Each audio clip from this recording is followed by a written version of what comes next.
barely pushing.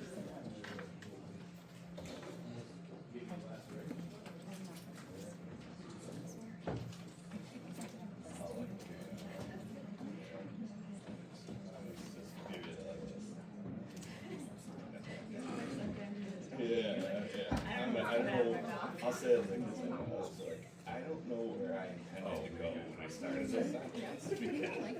Most times I can find my way out, but sometimes I just have to like give it up and go, okay, let me start. Did they leave? She said 3:30 was too early to get up and stuff. Some snow as well. That's exactly it. Yeah. I was doing yesterday in pre-coach. I was doing rational functioning, crafting,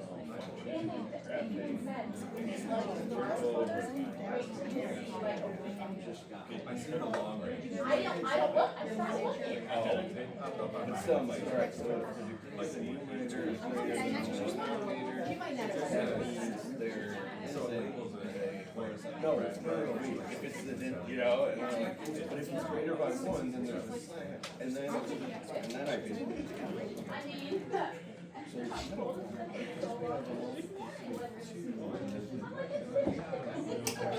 you go, Rose. I pushed it the other day, that's when I worked. Then I go like even multiplicity of people is odd. And I That's what I, in the morning, I was doing that lunch.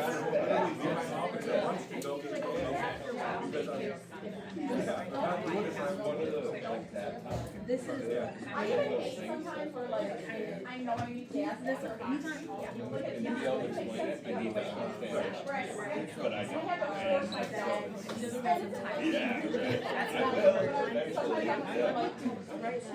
I'm Yeah. like, right now, because I'm just like our favorite type, and Brad has now discovered that like, best general revenue, strawberry.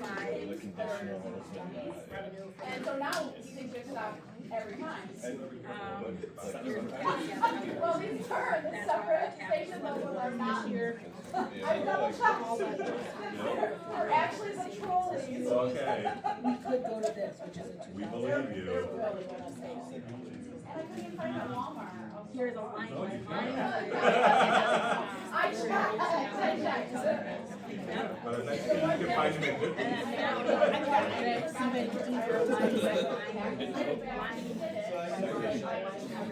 Oh, you're that interview. So this is everything you see on the budget. You run in the gas station, and then of course my gas was done, and there was, I didn't, unbeknownst to me, there was a couple people in front of him, and this was going to pull forward. Well, and then he comes walking out, and had where I was.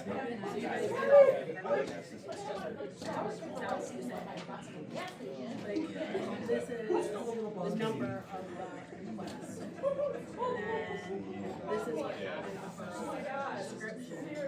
Like this is who put it in. This is the letter,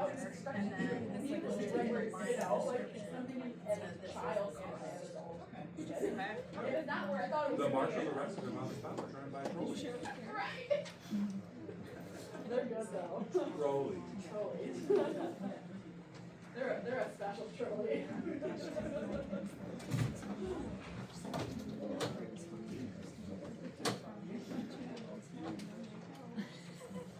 All right, at 7 p.m. we're going to call the meeting to order. Please stand for the pledge. I pledge allegiance to the flag of the United States of America and to the republic for which it stands, one nation, under God, indivisible, with liberty and justice for all.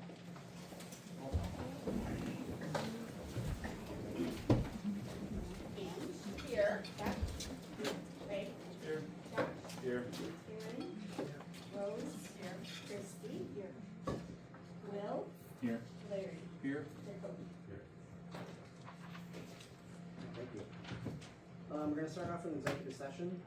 Result of Board of Education adjourns to executive session for 7:01 pertaining to pending personnel, contractual, legal matters. I need a motion. Motion, Josh. Second. Second. Discussion. those in favor? Aye. Opposed, motion's carried. We'll step out. Oh, okay. Yeah. I was like, It's a lot. In the crowd is more than we leave. I was gonna say, should we like? Oh, all right. Did you answer my phone rings actually? We'll be back. Yes. Right, we're about. Are you going for Tampa this year?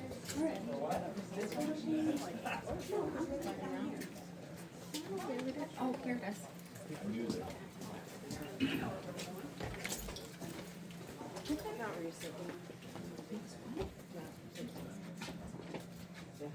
Holy cow.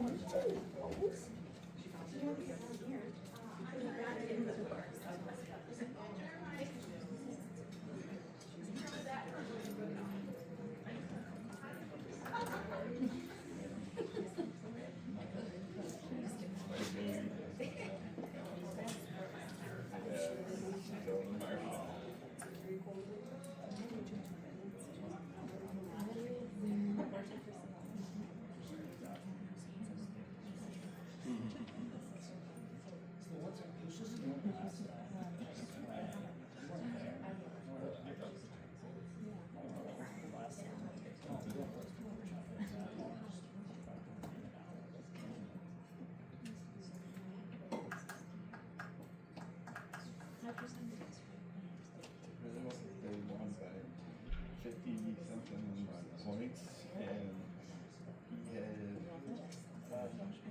8 points. He had 3 assists, 5 rebounds. Sorry. Yeah, they crushed us. Yeah. City honors. Joker class too, so it's like If there's none left, that's okay. I just wanted to do one. Saturday. They were okay. Years Yeah, ago, that's okay. though, they were really, really That's just the good. agenda, right? Upstate. No, I was looking for like the, Yep. you guys are making decisions They were today. 19. Provide documents to the board, the 17. public is supposed to inspect those We at lost least 24 hours beforehand. So I want to be able to look at those to see the decisions that they're making. So, some of the documents are not public and some are. Right, no, absolutely. So, Right. honestly, they're on board Lou- docs, Lou's- but not in the public, so I Right. can, I guess, move Yeah, on. Newport. Okay, yeah, just the ones that are available to the public, obviously, and not the ones that wouldn't be disclosed through FOIL. They won, yeah. So, They, all right, team won. and you don't have a copy here for me to inspect? They didn't. I mean, I have my copies, Yeah. but Yes, for one, take yeah. a few They- minutes to. that's- You don't have to do that this time, but next time I think I'll probably ask. The way of the Packers. That's all right. That is a discussion I've been having since I started, because none of them are ever connected to what I'm before, and then when I started, I noticed there's a change in board docs like 3 years, 2.5 years. Yeah. That's probably when you Yeah, get those are- so, it's a lot cleaner now. right, and I'm trying to, like, that's kind of one of those things, like, I don't know exactly what I'm allowed to add to it, so Sure. that's all. And last year. I've honestly been using it to trainings to just make sure that. Anything that like they're gonna review to make a vote on should be open to the A public. different school, but their gym was. Yeah, So I mean, there obviously are some exceptions. right, We lost. Yeah, because if they're gonna review a contract and approve the contract, you can't see the contract before they approve well, it. we check. You know, that would be a problem, you know, so, but, all right, so I'll just, next time, I guess, if there's any way you could, I don't even need a copy, I can take a picture or whatever, just if you want to like segregate the ones that you could, let me see the ones that you, Well, or put them online. I was gonna say that's. That'd be the better way to do it, yeah. Because then I don't ever have to, Worry about it, yeah. yeah. Perfect.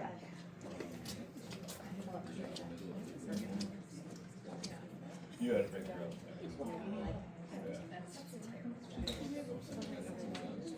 Yeah, right, yeah.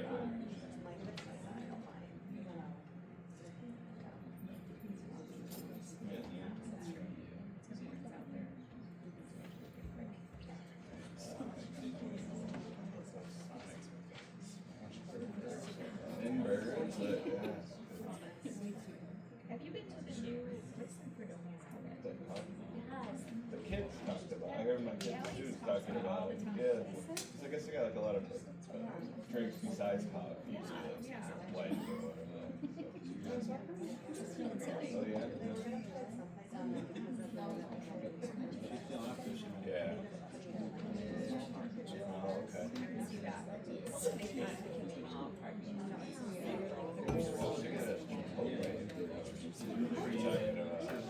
Yeah, Yeah, but then I don't know, that's what I thought too, so now I'm wondering if that was just a misinformation thing, or. Yeah, that's it, like, we don't. No, you're 100% right. Yeah. My kids love it. Oh my God. Yeah, yeah. They got that, there's one. Yeah, that's right. Yeah. Do you want? Nope, if you want.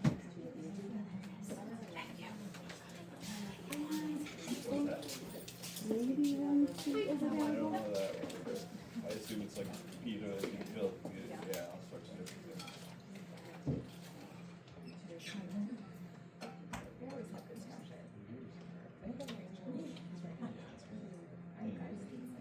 Yeah, I like Five Guys. Place such such. Like Five Guys.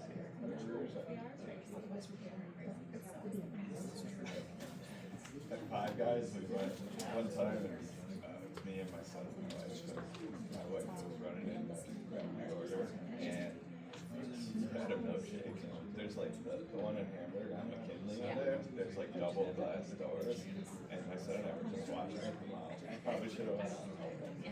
And she walked directly into the glass door with the milkshake, and it just shot. And it was one of those things where you're watching it, you're like, did I really just see that? Like, and then, you know, so I rushed up to her.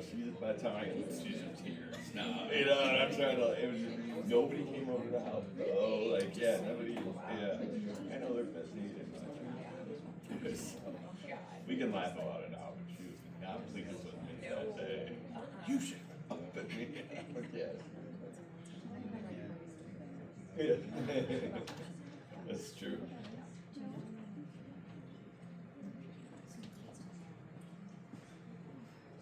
I'm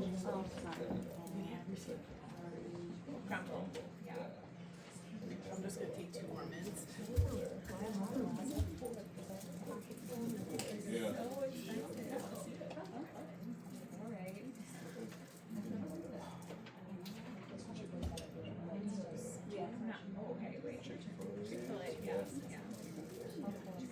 My daughter's in college, it's the 3 of us. It's not even, like, you know, it's like a sandwich.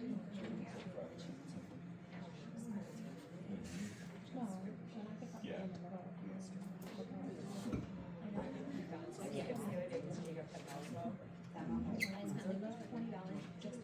Yep. Yeah, right. Well, my son, now he got so, like, I'll get home and I'm like, hey, wait, what did you do? He's like, oh, Your first one is since our last board meeting. alright, so I'm gonna spend all of it.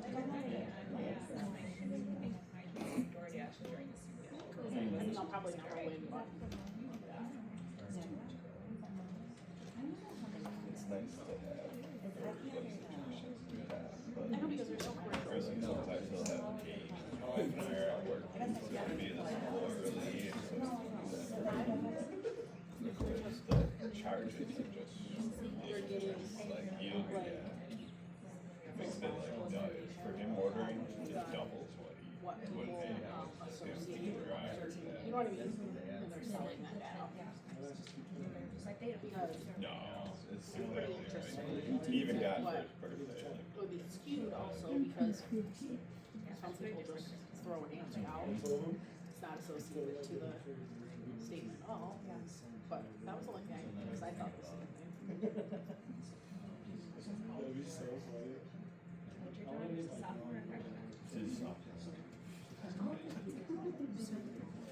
His son.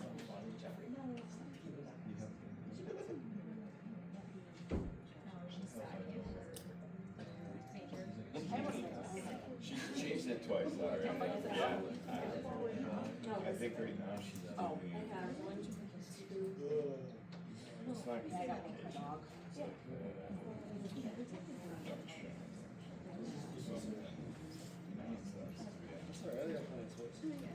It's the projector. That's so embarrassing.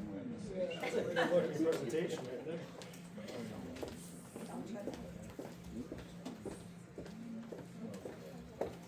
You're gonna go over here, another one's gonna do it. Don't shut up.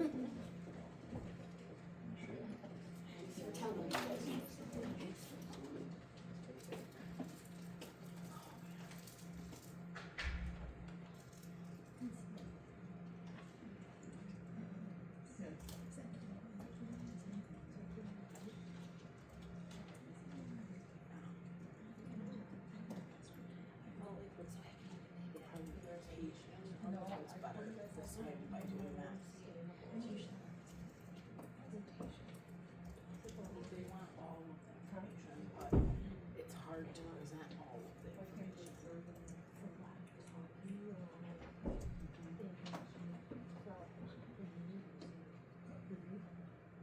By breaking it down that way, made it more digestible. And then the ones that wanna look at all the information still can, but I'm keeping anything.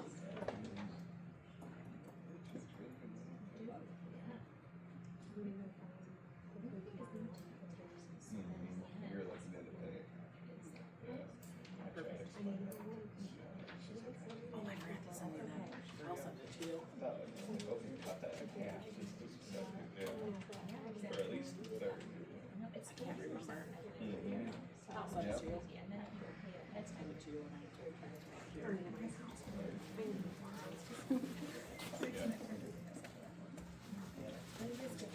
It is, but like you said, though, when you take that into account, though, it's just like, yeah, it's not as crazy, but it's. I just went there to teach because we were teaching. It sounds like they're coming out with that now.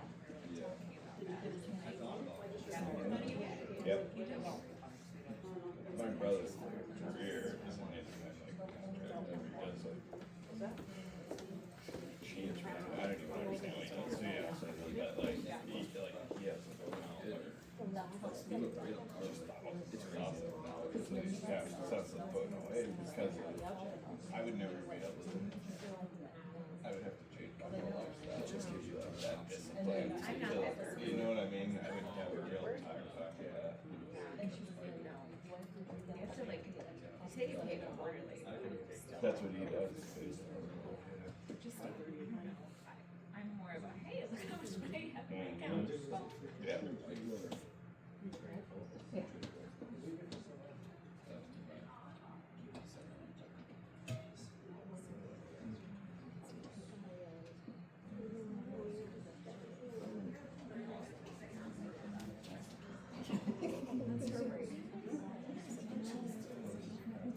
Oh, I am too.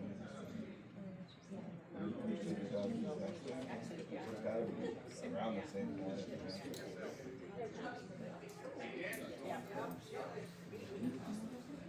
For the ICO? Yeah. Maybe. I know it's not gonna cross it. I don't know. I thought it was yeah, well, yeah.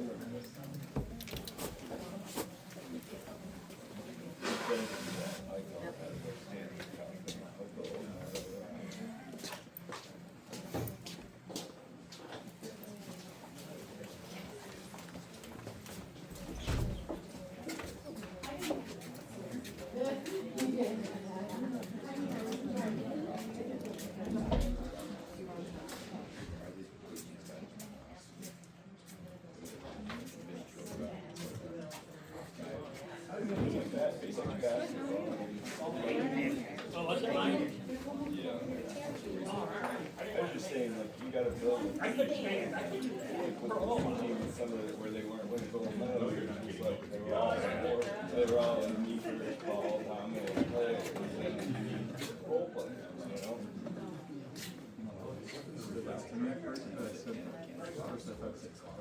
Yeah. You need that grit, you know?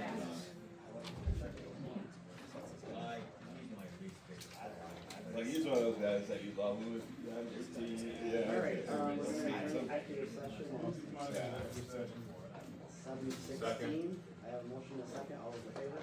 Aye. Opposed, motion is carried. Communications and public comment, does anybody like to address the board today? Alright, we'll move on to presentations, 3.1, the comprehensive counseling plan.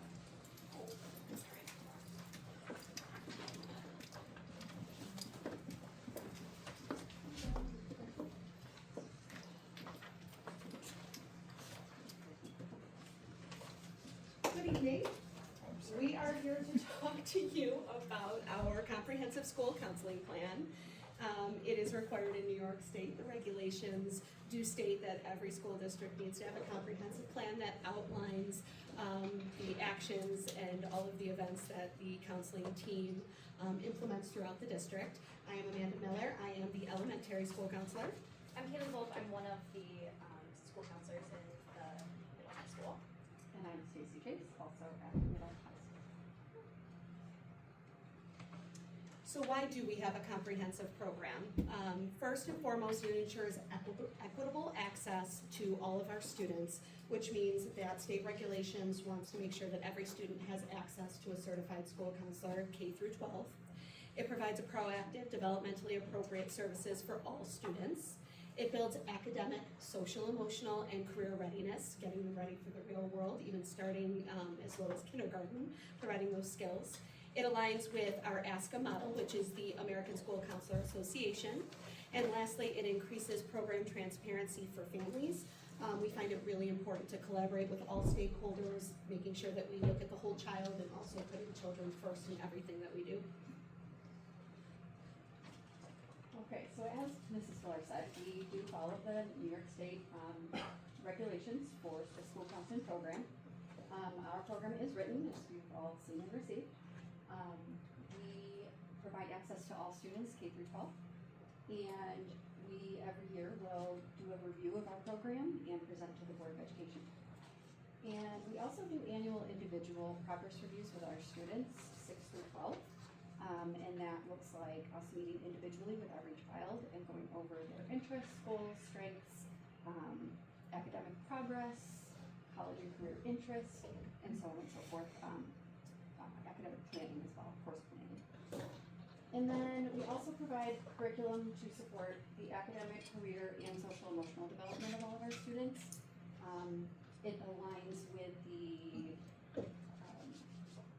New York State standards and the American School Counseling Association standards as well. And we use programs such as Second Step, or we use the New York State School Counseling curriculum that's provided to us. And our lessons usually revolve around concepts like in the high school, we'll speak specifically to, but bullying, conflict resolution, and college and career planning. And what's nice is that New York State provides an outline for benchmark for social emotional learning, as well as making it mandatory for mental health, as well as Aaron's Law 2, which is sexual abuse prevention and exploitation in children. So they've outlined that nicely to make sure that we are meeting all of those standards and benchmarks in every grade level. And then this is just a small portion of the plan, but I thought it was a nice graphic to include as our brief overview. But this is on page 10 of our plan, and it just shows we also follow the MTSSI system of supports that our whole district follows. And in the graphic you can see our 3 domains of counseling, which are academic, college and career, and social emotional. And we follow tier 1, 2, and 3 supports. So tier 1 is what everyone gets. Tier 2 is a little bit more individualized for maybe groups of students who would benefit from it more. And then tier 3 is that really specific, maybe 1 to 2 students per grade of what they're receiving there. So we have those tiered supports so that there's the universal, the targeted, and the specialized supports. And in that, the most important part is we collaborate with teachers, families, community partners. We do a lot of collaboration, so it's not just us, it's teachers, it's other staff members, it's those resources that we have in the community that we are connecting students and families to. And what's nice too is we get their input when we are creating our program. So looking at the needs of the district, making sure we're targeting the population of our district. I know at the elementary level when I'm creating the social emotional learning curriculum, I get input from teachers, what are you seeing in 2nd grade, what are you seeing in 4th grade, and making sure we develop a comprehensive plan to go in there and make sure we're hitting those benchmarks and teaching kids the skills they need at every single grade level.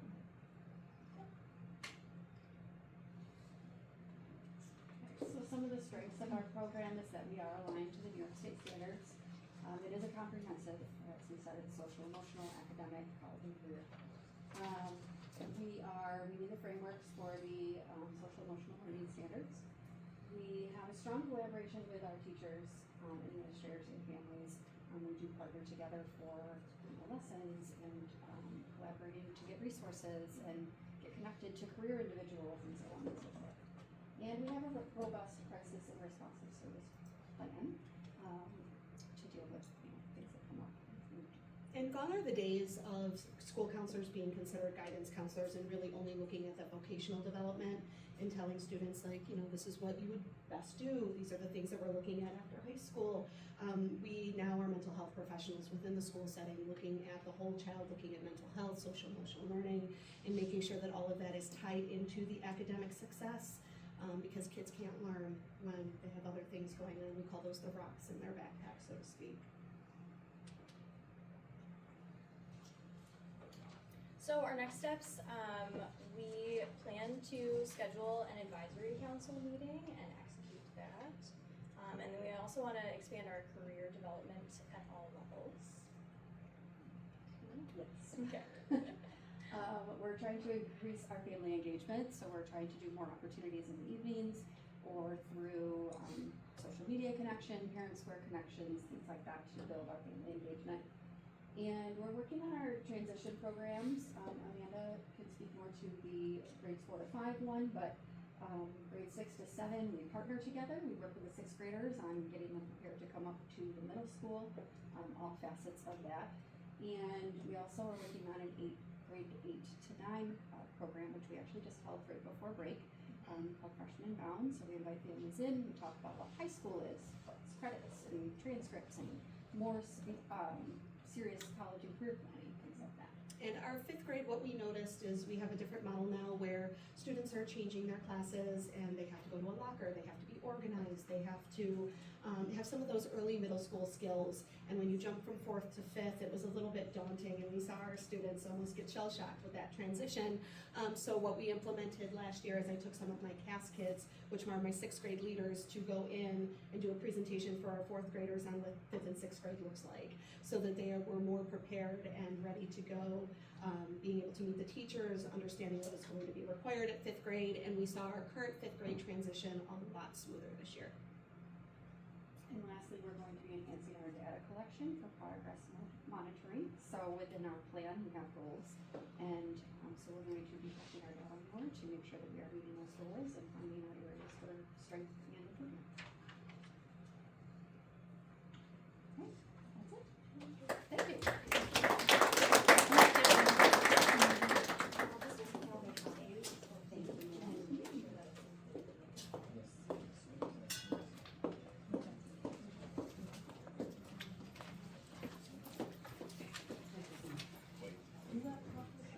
We're moving on next to municipal solutions presentation. You're welcome. Thank you.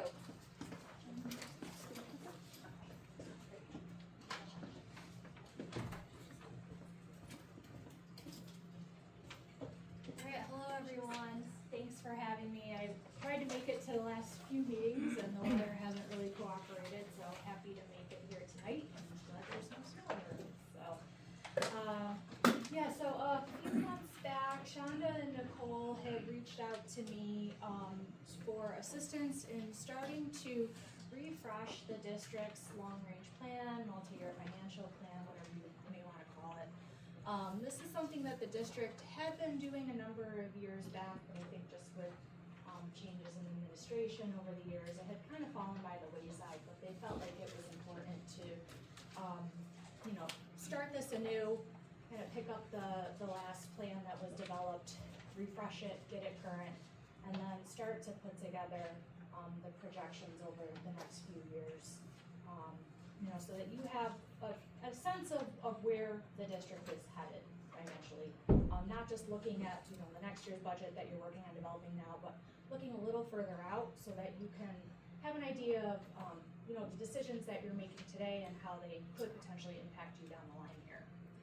So we put together this report that was developed in January, and I'm happy to present here tonight on some of the key takeaways and highlights from that report. So just really quickly, quick agenda. I want to go through the purpose and development of the long-range plan, going into detail on the revenues and key assumptions that go into the projections, doing the same for the expenditures, and then taking a quick look at your fund balances, gap analysis, putting it all together, and then, ultimately some takeaways there, so.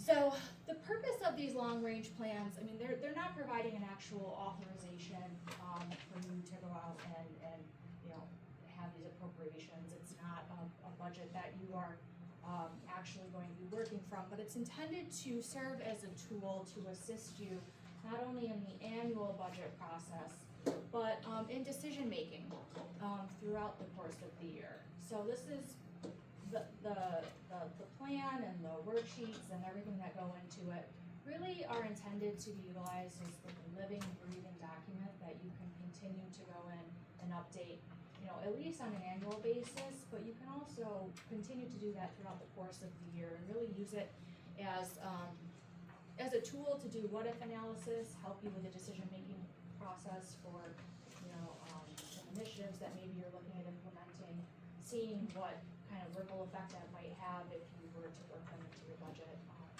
and use it just to kind of develop that roadmap for you down the line here. It's based on historical data, and then we use that to provide some informed assumptions that are then utilized to make those projections. This looks back over the last 3 years of actuals, your current year budget, kind of a midway point update of the current year budget, and then a projection over the next 3 years. You know, some folks will go back as far as 5. I feel like 3 years is kind of the sweet spot here, especially with the historical data. We go back further, then it gets into the post-COVID years, and that gets real wonky. So, you know, and then going out further than 3 years, you know, it just becomes less and less relevant because the assumptions just become more and more kind of, you know, obscure as we go along here. So I find that 3 years is a good look back point and look forward point. Just keep in mind these tend to be more broad-based and high level. We want them to be realistic but also conservative, more of kind of like a worst case scenario as we're looking here. And I think it's important to focus less on the specific numbers and the specific line items, you know, that we're looking at, and see more of just do more trend analysis. So see where, you know, how are actual results coming in? What are the trends if this were to continue going forward? So getting into just some of the key revenues and assumptions, without even looking at any of the actual hard numbers, what we have here is the graph of your historical revenues and then the current 25-26 budgeted revenues, and then our midway point update. So we took a look at this snapshot, it was in December, starting to see where, you know, this year is appearing to shape up compared to the budget and where we will be headed in the actual numbers. So, you know, without, again, looking at specific numbers, what I see here is that your revenues are fairly stable in total. We're just around 18 million over the last 3 years, and then headed in the current year. The other thing that stands out to me is that we have a very concentrated revenue base, right? I mean, we've got a large amount of state aid there. That's the biggest bar. The next biggest revenue area is your property taxes, and everything else makes up that small little piece of it. So that's something to be aware of. You know, it's a positive that the state picks up such a large share of your revenues, but it's also a little bit of a vulnerability there too, right? And we want to be cognizant of the amount of the taxes that we're levying each year and trying to keep those modest and stable as we go along here. And this is just the actual numbers that feed into that chart, and you know, as I've said, the overall revenues, the total has been relatively stable each year, right around that 18 million mark or so. We budgeted 17.7 million of revenues. Mid-year point, looks like we're coming in a little bit better there, just about over 18 million. This was at December, so we still had about, you know, halfway through the year to go. Things could change, but it is looking to be positive the year of the end of this year. And then again, just another visual highlighting, this is your actual revenues for the 24-25 year, the last year of actual numbers we have. basically 75% of your revenues is coming from state aid, with the other 25% coming from local sources, 20% of that being your property taxes. So going into some of the revenues in more depth and the assumptions that go into the projections over the next 3 years. So as we said, the largest source of revenue that you have in direct control is your property taxes.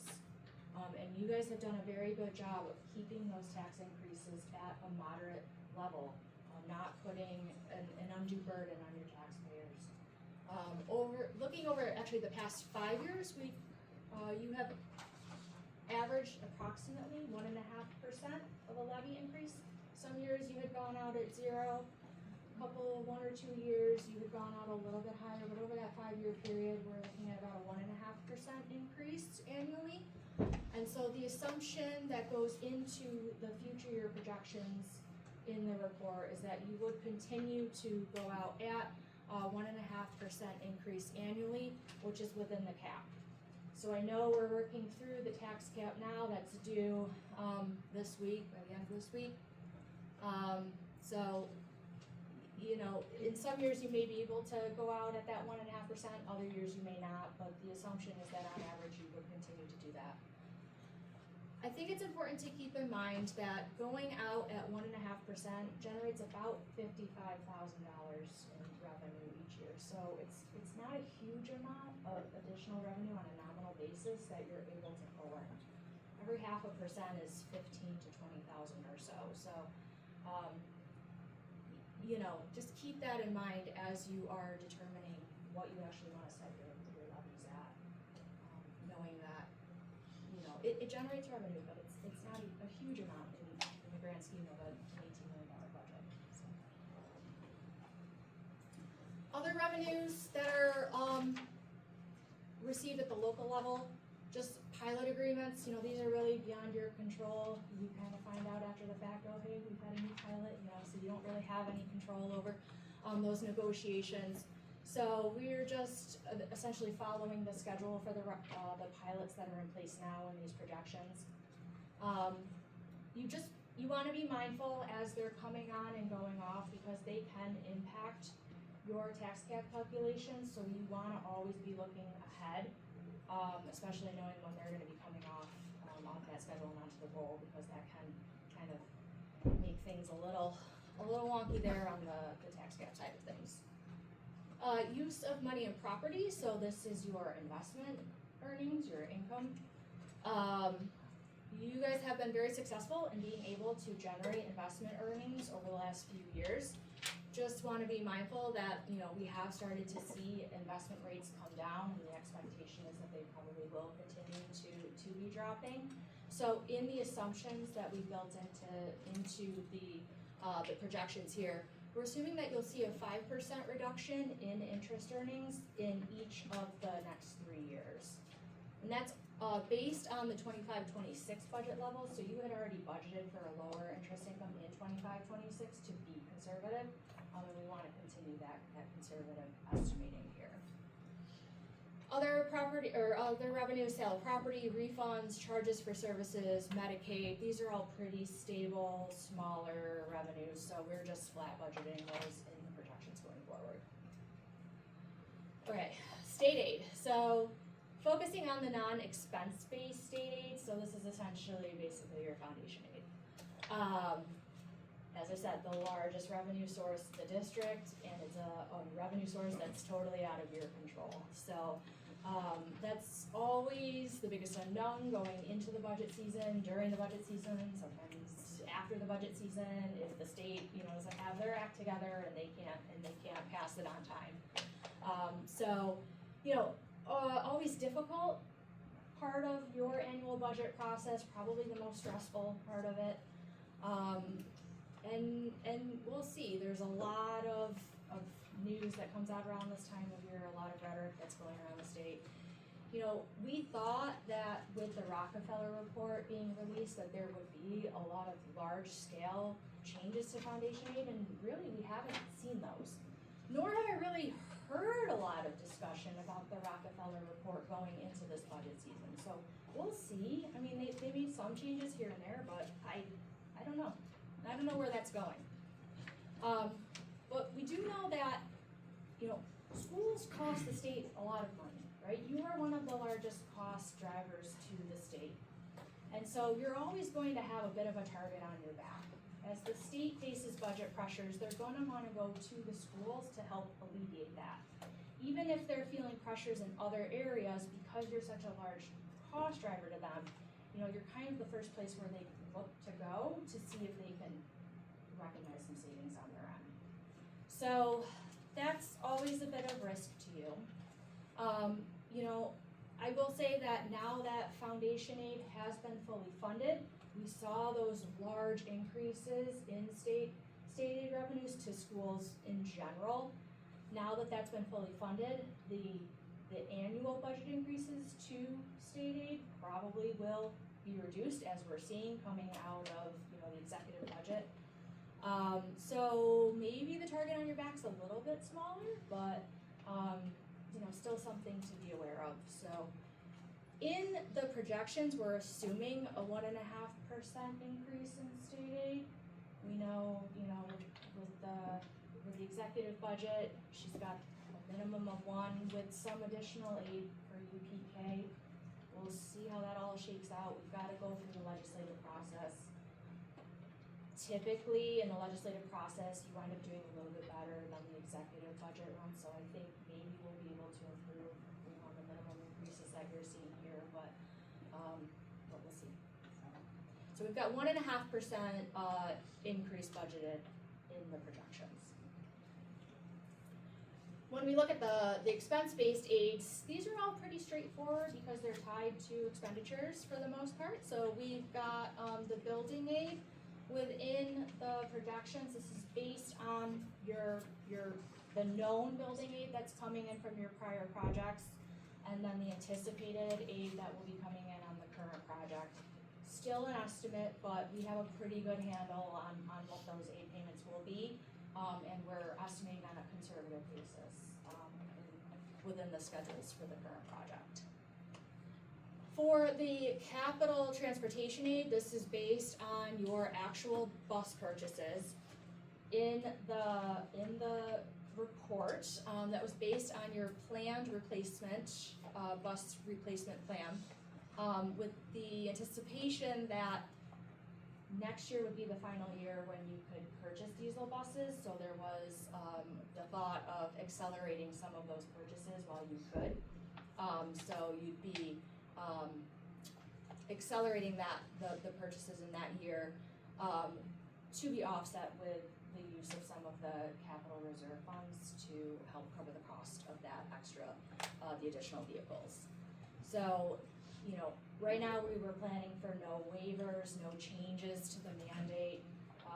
We know that a waiver is more than likely going to be available to you, and I have no doubt you guys will qualify for it this first round, and probably even the second round of waivers that will be coming out, since you're taking the steps towards implementing this, albeit slow. You're already ahead of the game compared to a lot of schools, so I think that, you know, you're doing what you need to do to be granted those waivers. We'll see what comes out after that. We'll see if this exists after the second round of waivers. We'll see. I think it can, but okay. So yeah, so we're following that, the current, you know, replacement plan as it exists at this time. BOCES aid, the aid is tied to the actual expenditures. The exception, so we're assuming that as the expenses go up around 2% per year, so with the aid, we do have the potential probable BOCES capital project coming on the horizon. So we have accounted for that within the projection here based on the latest information that's been provided to the district by BOCES. And then the instructional materials is tied to enrollment, so just based off of your enrollment projections, so follows that aid. So when we're putting it all together, we have the actuals, we got your budget, mid-year, and projected. So we, 24-25 ended around 17.8 million of total revenues. We budgeted for 17.6 this year. Looks like we're gonna be doing a little bit better, if the actuals come in, as projected at that mid-year snapshot. And then we do have some increases in total, revenues, looking up to be almost over 19 million in 28-29 if these assumptions were to hold. But I do wanna point out that a large piece of that revenue growth is due to building aid, because this new project will be coming on. So just keep in mind that, when we're looking at your property taxes and the foundation aid, the non-expense-based aids there, that growth is a bit more modest than what you might look at if you're just looking at the totals. Okay, going through a similar exercise with the expenditures. So here we're looking at your historical expenditures and the budget projections for this year and the mid-year point based on functional area. So based on the large categories of your cost centers. General supports, the darker blue. Instructions, the lighter blue. So we would expect that to be the largest category, right? If it wasn't, I'd question what you're doing here. We've got pupil transportation, community service, small piece of that. Your employee benefits are in orange, so that's another large cost area by functional area. And then we've got debt service and a small piece for interfund transfers. Actual numbers to support the data in that graph. So your actual expenditures have risen. They've gone from about 16 million in 22-23 to about 17 million in 24-25. You've budgeted for much more. So in 25-26, the budgeted numbers are 19.6. A large reason for that is that when you're budgeting for the full amount of the salaries, with the expectation that some of those salary costs will wind up being covered by grants. But you've got to budget as if they aren't, so that if those grants don't come through, you have, an appropriate amount of appropriations to pay your employees. So when we look at the mid-year update, we'll see that the instruction line item came down by quite a bit, because that is where a lot of those salaries lie that are then supported by the grants. So those grants are coming through, so that is, that's great, and that's helping to support the budget and pull some of those costs out of general fund. So mid-year snapshot, the total expenditures are looking to come in just under 18 million or so compared to the 19.6 that's included in the budget here. And there's been some savings in other places. The employee benefits, as the salaries are pulled out, so are the benefits too. So, and again, just a visual of the functional areas. So again, your instructions making up almost 50%, and then 50% goes to everything else to go that supports, the instruction of students here. Similar chart, but this is now looking at your expenditures by object area. So pulling out the specifics within each of those larger functional areas, we're looking at here is employee compensation and benefits. So you'll see that your salaries and benefits are the largest cost centers when we look at it, on this basis, which makes sense. You guys are essentially in a service industry. You offer a public service. Your inputs are labor. They're people that go into teaching the students. So that's where your largest cost drivers are going to come from.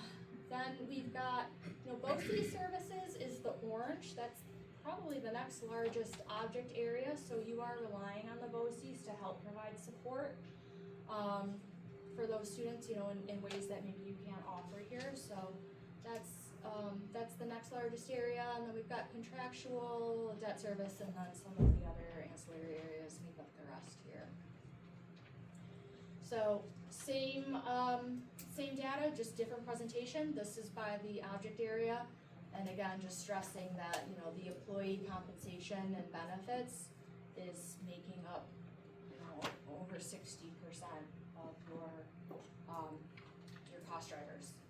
Everything else about 40% there.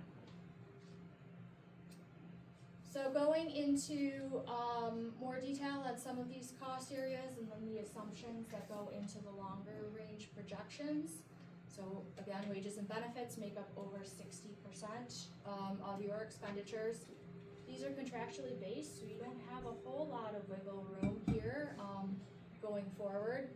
We've got 2 contracts with your union groups. One will be expiring next year, and then your teachers one will be the year after that. So, at this point, you're following those contracts up until anyone is negotiated there.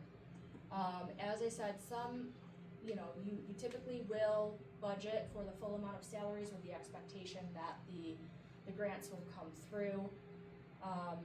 And so, even with the modest growth in the salaries that are built into the contracts, we also have to be very aware of the rising costs of the healthcare and the pensions that go along with it. So even if the salary increases are pretty modest, those benefit increases may be much more significant and out of your control. So with the assumptions that we've built into the projections here, assuming that you're essentially maintaining the same number of employees over the next 3 years, no major new positions are anticipated or any reductions in staffing level, you'll have your natural breakage, but nothing is planned at this point. Assuming that the non-instructional and then the admin supervisory exempt salaries all are increasing 4% over the 25-26 budgeted amounts. The instructional increases, so that is assuming that there's a 4.5% increase over the mid-year budget salary projection. So after the grants have been accounted for, that's where we're projecting out going forward, because otherwise, we know that you're more than likely going to get some grants in, and so if we're projecting out over the full budgeted salaries, that line item is just going to take off exponentially, and it gets less and less realistic, in those projections. So we want to keep this based in reality to the extent possible. So we got a 4.5% increase in 26-27, and then it moderates out to 4.3 and 4.0% increase. We are, however, assuming that there's potentially 80,000 of salaries that have been able to be covered by the grants so far being pulled out due to a loss of just the title grants, because there is still some uncertainty at the federal level as to what is ultimately going to be happening with title grants. So to be conservative, assuming about 80,000 could potentially be lost there going forward. Then on the benefits, TRS assumed increase of 8.75% based on the guidance that's been released by them. That's on the higher end of their projections, again, to be conservative. ERS, that's continuing to rise. We're up to 17.6% going into next year. Social Security and FICA is just 7.65% of wages. Health insurance, the projected increase right now is 15% for next year based on feedback from the consortium. They've indicated that they expect that might start to moderate a bit in years going forward, so we've dropped it to 10 and 28 and 29. Workers' comp, just assume a 1% inflationary factor there. And then life insurance, unemployment, and 403B contributions, just flat budgeting for those going forward. With the equipment and the vehicles, so with your equipment purchases, they do tend to fluctuate from year to year, but typically equipment is, the decision to purchase equipment usually comes at the end of the year when you see if you have a surplus available, and that's normally when you'll pull the trigger. So the actual equipment expenditures, that you recognize can fluctuate just based on the availability of room in your budget for that.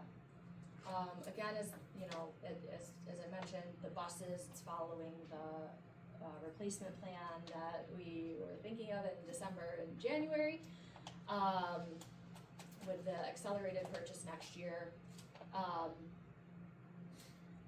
In the assumptions, we're just assuming that the equipment line items would remain flat budgeted with this year. And then the buses in this, in the assumptions, we're assuming that the EV buses would not benefit from any state or federal grant funding. The federal grant funding for EV buses, I think, is completely, it's gone with this administration. State funding is still available through the NYSERDA program, but, you know, as schools are tapping into that pot is becoming less and less. So, you know, in our projections, we don't want to assume that any funds are available, and if they are, that will help the picture going forward. Materials and supplies, so general classroom material and supplies, you know, we've just included a 1% increase there. Utilities fall into this category. We know with the price of electric and the demand of electric, you know, those costs are looking to be very escalated currently. In theory, you know, if you were to move and transition to the EV buses, maybe your diesel purchases would come down, so there might be some relief there, but we're just assuming across the board that utilities are increasing by 10% to create a pot of money, basically to cover the increases that we're seeing. BOCE services tends to be around 2% growth each year, so that's what we've continued here, with the exception of knowing that the capital project's probably coming on board, so we planned for those increases in here. And then debt service, basically just following your existing schedules, and then what our anticipated schedule is for the current project. That will most likely be locked in around probably next summer once the project's all done, and then we'll convert to a long-term bond. So this just follows those working assumptions in the capital project schedule. Interfund transfers, those have remained fairly consistent from year to year. We had a few increases due to the capital project that we expect will now level off. So we just have your typical transfers to food service and the special aid fund, and then the 100,000 interfund transfer to fund the capital outlay projects are included in here.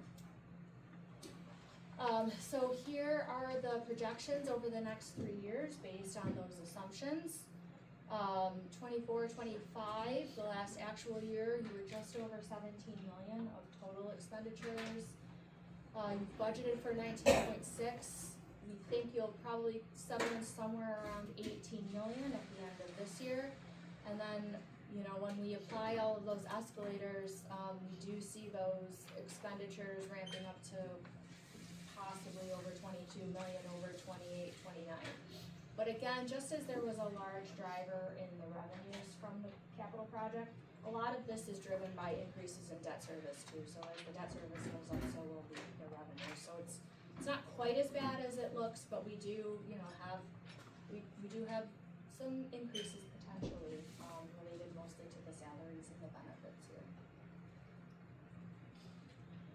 Okay, so looking at your actual fund balances over the last 3 years, this indicates all of your reserve balances, your appropriated fund balance, the assigned, and then the unassigned in total. So we've seen about 2 million in increased fund balance over that 3-year period. You've been able to modestly grow your unassigned fund balance from about 5 million to 5.9 million here. The reserve plan isn't part of the multi-year budgeting, but it does go hand in hand with it, and so this will help to inform your reserve plans as well going forward. Right now, there's no planned use of any of the reserve funds in the projections going forward, other than the potential use of the capital fund to help support the additional bus purchases. But otherwise, we just assume that you're maintaining that 1.95 million of appropriated fund balance that's been built into this year's budget to provide an apples-to-apples comparison going forward. But no other use of reserve funds is planned in these projections. So the analysis, when we put it all together, I'm sorry, I know there's just a page of numbers here, but you know, we've been able to, you guys have done well in being able to generate some surplus over the last 3 years.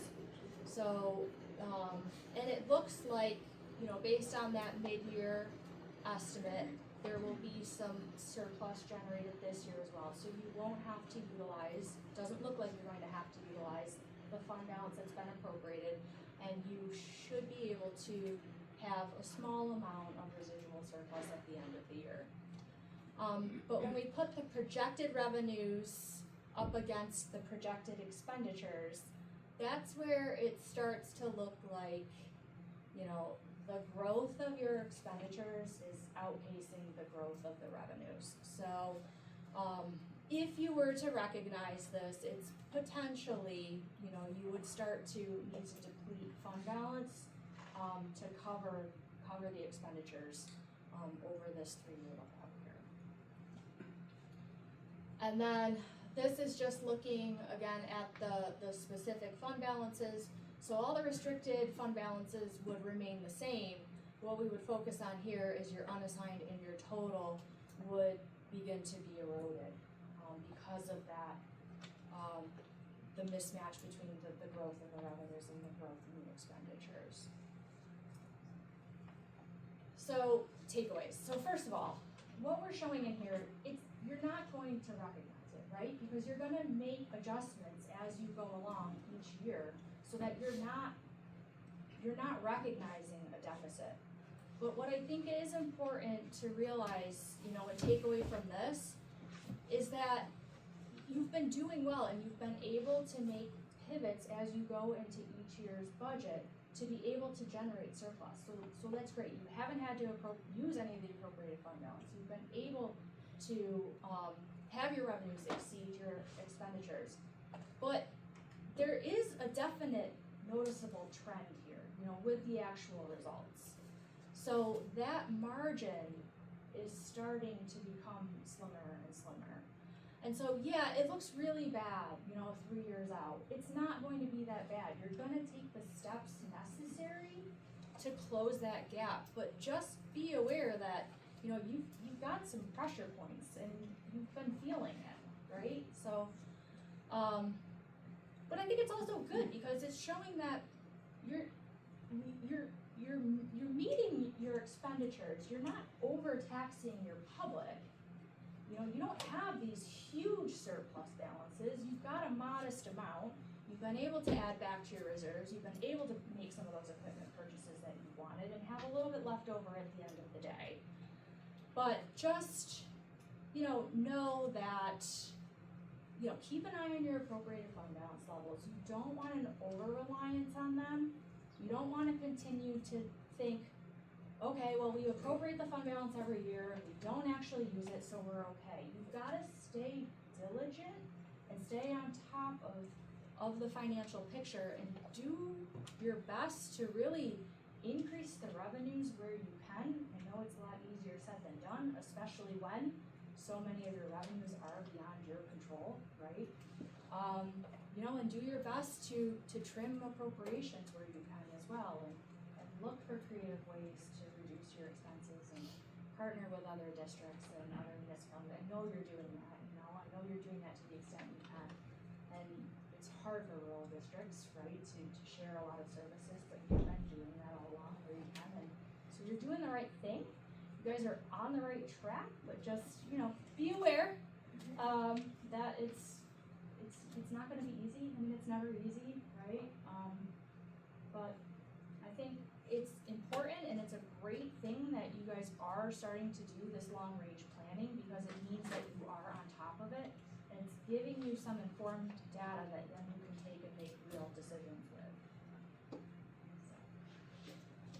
that's all I've got. Does anyone have any questions?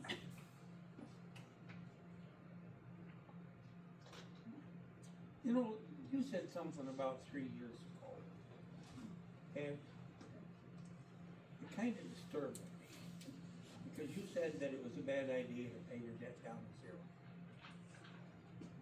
Well, I don't know that I said it was a bad idea. I just think, Larry, that you're not able to keep up with your facilities with just making cash purchases.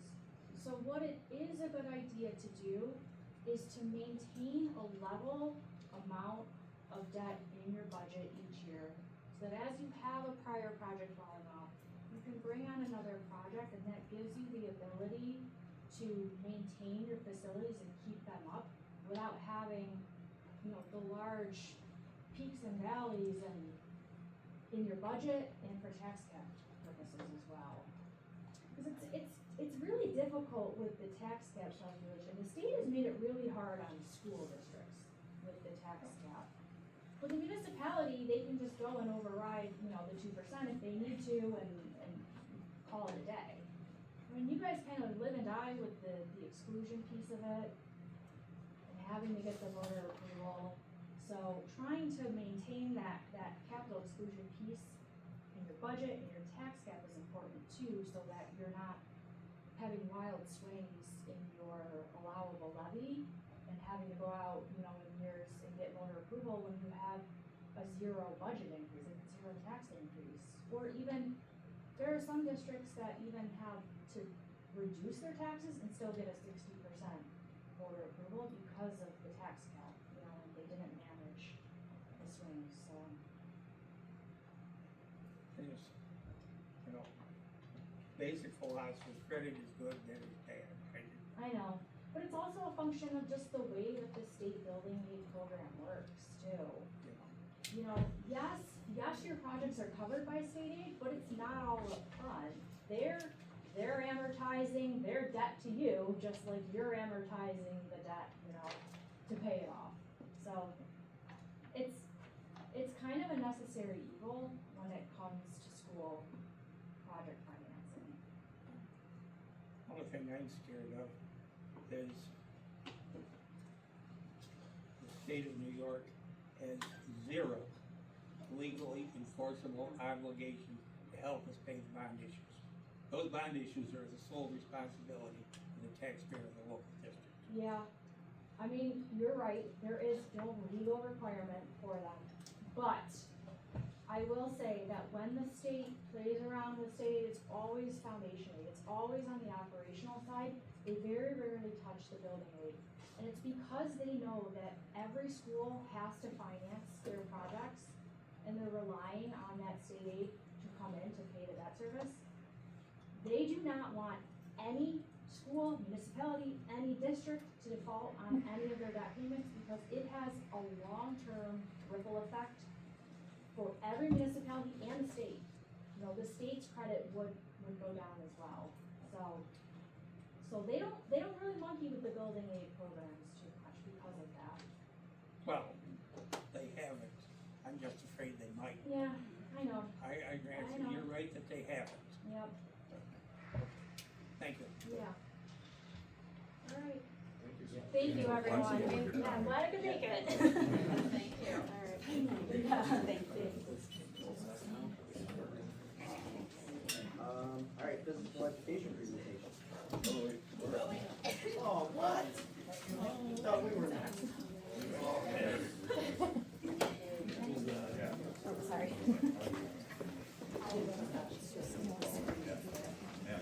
I'll be back.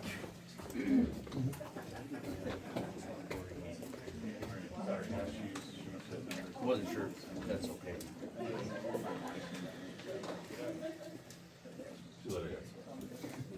Hey, we're gonna make it short anyways. All right, so, hi everyone, my name is Kyle. I'm Zach Lund. I'm the phys ed teacher at the high school and the health education teacher there as well. And I'm Jeff Hausler, I'm the elementary phys ed teacher, and that is our presentation, thank you guys. Nailed it. Oh, all right. So this is just what we plan to cover in the presentation. All right, so this is our day-to-day. We got some pictures here to start off with. This is me and Jeff, all excited. It's our first conference. Yeah, first conference, just as we signed in, got our first conference things. So this is some pictures from the conferences. That's a health one for Zach right here, and then this is a security engagement that me and Jeff went to. These are more pictures from conferences. This was actually taught all by Portland students. All the kids in red right there are all Portland students, so that was very cool to see that. This is from a bike conference that me and Jeff went to, all about the bike program, which we talked about. And we'll touch on that. Yeah, in a that little was bit. awesome. And then this was one of our keynote speakers right there. This is an elementary phys ed one, that guy right there in the green, he's from Brighton, he's awesome. There's a bunch of stuff in here from him that we learned about, which is awesome. This is from Rockport students, which is really cool. This is a swimming lesson that they did for the gym to teach swimming safety. These are two that I went to. This is the Aspiring Athletic Administration Program, that one's awesome. And then this is from Clarence, my home district. Their AD gave a presentation that was awesome. So this is just our daily schedule? So this was our daily schedule. There was plenty of different sessions throughout the day that we had the opportunity to attend. So, go back to sessions. Oh, my bad. You're good. So there was so they started at 7:30 and they went all the way up to 5 p.m. So we were able to probably, I would say, get to maybe 4 or 5 of the sessions of the day. And then at the middle of the day, we basically had to regroup as a whole entire program, basically with all the phys ed majors there, Rockport majors, everything like that. And they'd have a keynote daily speaker there. So that was neat to see, like, just a bunch of different thoughts coming from different viewpoints and so forth like that. One of my favorite parts of the keynote is they had this autistic gentleman, and he was a speed stacker, and he was, he set a record or something? Yeah. But it was incredible to see how fast their hands move. I could, you blink and he was done. I can't even describe it. You blink, done. All right, so this is just touching base on that. The different sessions were taught by different teachers, athletic directors, social media, PE stars, college professors, and then students from Portland as well as Rockport. All right, hey, I'm gonna ask for a few of you to get up and we're gonna play a little activity. I'll explain the activity before you commit. It's not very difficult, we're not running around, we're just slightly moving around. But I brought some of these little rubber duckies. You may, if you own a Jeep, I see these everywhere. But you're gonna have a little rubber ducky and you're just gonna balance it on your hand. All right, the object of this is to move around, use your coordination, and you're trying to tap another duck off a person's hand. If your duck falls, you just pick it up, and then we'll make it easy and we'll just do 3 squats. So 1, 2, 3. All right, put it back on, back into the game, and then there's a couple different versions that we're gonna share with you guys, but we're not gonna make you do those either. All right, so there you go. Any takers? Otherwise, I'm just handing them out. Definitely you. All right, Jacoby, you're in. All right, takers. You're in. You're definitely in. Would you like to pick your own duck? Would that help? Oh no, I got the one I wanted. All right, there you go. Oh, look at it! This is a lucky duck, not a brandy duck. That's just like isn't it?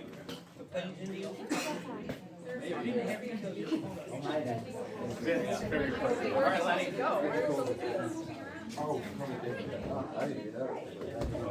All right, so we will start this activity, and I have a perfect theme song for this. If you've ever watched DuckTales, I got this on lock for you. All right, so when the music starts, you can move around. It is hard to balance. It takes some coordination here. All right. Yeah, you try to hit the arm, the hand, but please don't hit very hard. Unless you really, really want to, but I'm not saying that's okay. What's the penalty on that? In hockey, you gotta go in the timeout. So if you drop it, it's 5 or 3 spots. Oh, good job, man.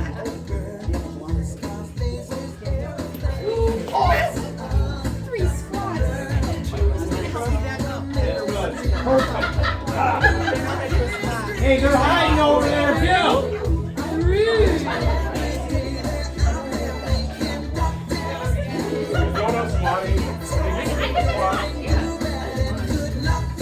Listen, your arms are way too long. Not I lost the hair somewhere. Wait, 1, 2, 3. There you go. I did one. Oh, wow.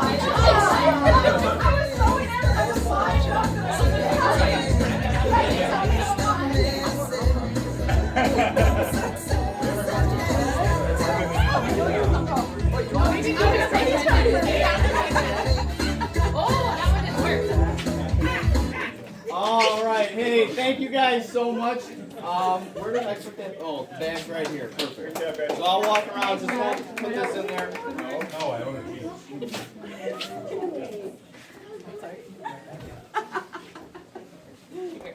So this activity we learned at our very first session. It was a good icebreaker. And they showed us a couple different versions of it. So that is the basic version. And there's another version is if you see somebody else's drop, you pick it up for them and you mention something kind about them. So it's a kindness aspect.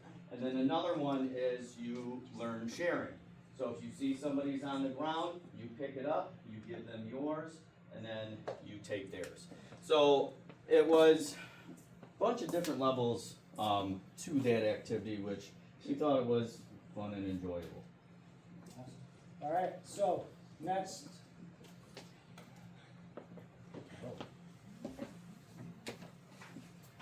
Maybe. All right, perfect. We're all done. All right. Oh.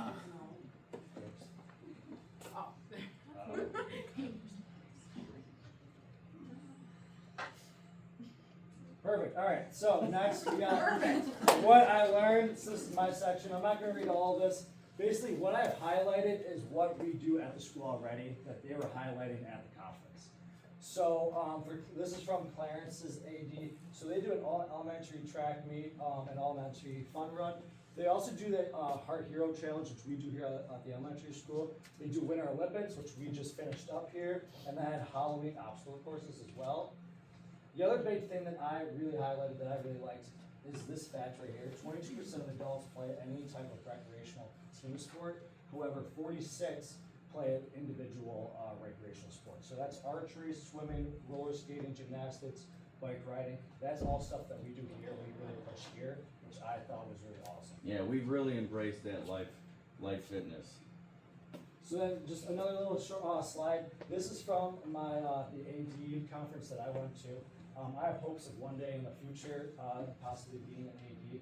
So it was just cool to see what they talked about. This program that is taught by this Greg Warner, he actually teaches people how to be an AD. So it's a program that they do every year, and it's just really interesting to see all the stuff that they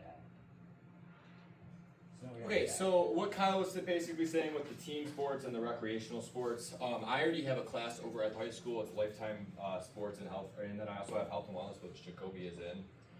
But it just stinks for Jacoby's class because he only has 5 kids, so there's really you really can't do any team activities with that. So we try and create maybe one day we'll have just Jacoby will shoot on a basketball, he'll shoot baskets. So the biggest thing is that I looked forward to was just finding different ways to incorporate smaller groups, because especially in a rural setting, some of our class sizes are 5, 7, 9 kids in a group, and it's tough to just try and, hey, let's grab a soccer ball, let's go 5-on-5, and by the end of the time class is over with, kids are just sweating. So the biggest thing is with Mr. Habermill, he also created a disc golf course, which is something I plan on using next year for my lifetime sports and health and wellness class.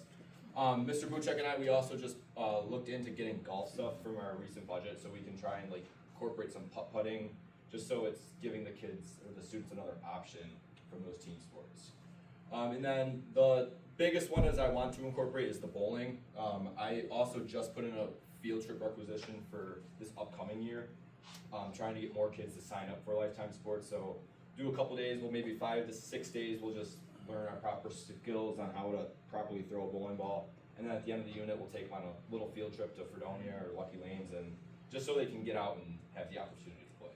So that number 4 right there, a lot of these lifetime activities we purchased through the lending locker. We're a part of the lending locker through BOCES.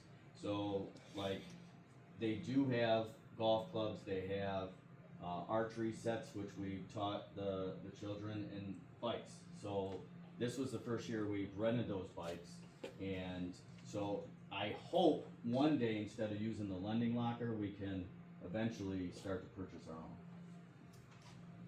And then this was another session that I attended, was health education. I absolutely love teaching health, but it's such a tough topic to teach because you just don't know what the students have gone through.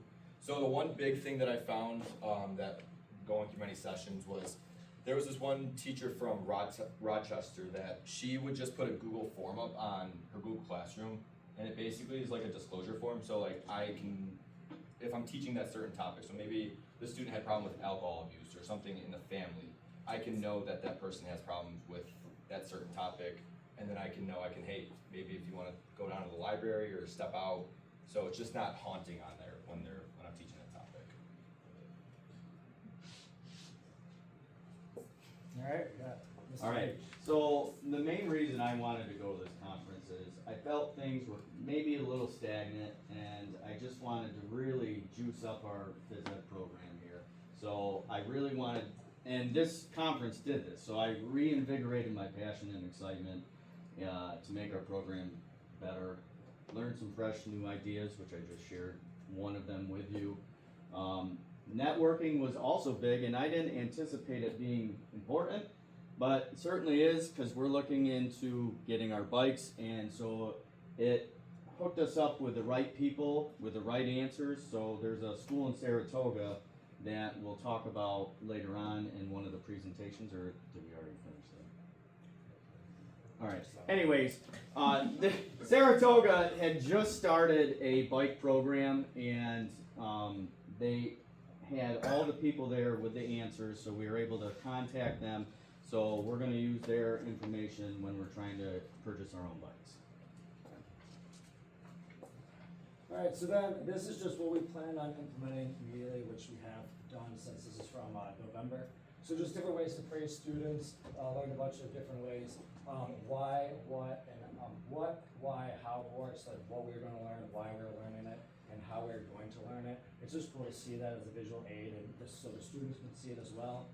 Cutting down on transitions, this is huge, because it sees a decrease in behavioral problems in between transitions, especially with the little kids that just love to run around throughout the gym.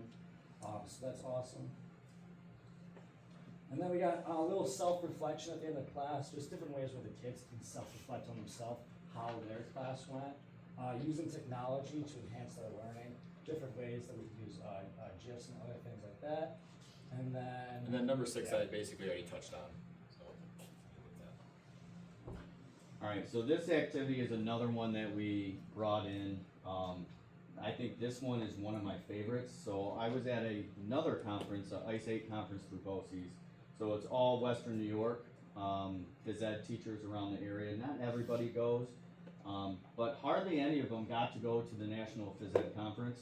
So I was able to share some of these ideas, and the feedback that I have received, they've emailed me, at least 5 of them have done the activity that I demonstrated and presented at the ICE 8 conference, and they're like, this is incredible, my kids are really buying in, and thank you so much for sharing and helping out the other schools in the area as well. Oh, there's the bike curriculum, so we don't even need to touch on that, because I already did it, so. And then, so this is what we hope to implement in the foreseeable future. So the guy from Brighton was talking about PE weeks. So families come in after school and they just participate with lessons with their kids in the gym. Themed field days. So this is fun in the sun. Welcome to the jungle around the world. And then maybe a Pine Valley fun run. So that's something we got from Clarence, where they have all the elementary schools. Get the community and everybody involved. And this is just more reasons we thought the conference was beneficial, just collaborating with different teachers. One of them talked about using coffee filters instead of shower caps for the bikes, because we have to use them for helmets. safety. And the rollerblades, we use helmets, so we have to use hair nets. So instead of just buying hair nets all the time that are constantly breaking, we could possibly use coffee filters as a... And then overall, we thought it was an incredible experience. We really learned a lot. We saw some amazing new products. And it was an awesome time. So I just wanted to thank you guys. Yeah, thank you for letting us go on that. Thank you very much. We took so much from that, and we would love to go again, but we'll leave that up to you guys. So, question. Okay, I was hoping we didn't have one. But, I'm interested in your business about bikes. Yes. And have you talked to Mr. Haberveld that maybe his shop class could weld together a bike rack in the school? Okay, that would be ideal, because we want to utilize his many I resources. mean, as now possible. the kids get to develop their welding skills, and they get to contribute to the community. It's an idea. Yeah, no, any ideas that would help this program run a little bit smoother would be incredible. I know we're gonna need some storage for the bikes if this gets put through. I know we've been in contact with people building tracks, like, some mountain biking tracks in the woods. And so I think we would have to pair up with a local bike shop, and they would have to do some continuing maintenance.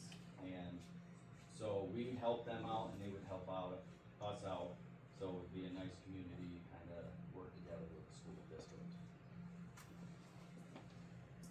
Any other questions? Feel free to ask questions. Can't say feel free when you said you didn't. Yeah, but it's okay. So, all right, well, thank you guys so much. Thank you. Great job. Yeah, I gotta get.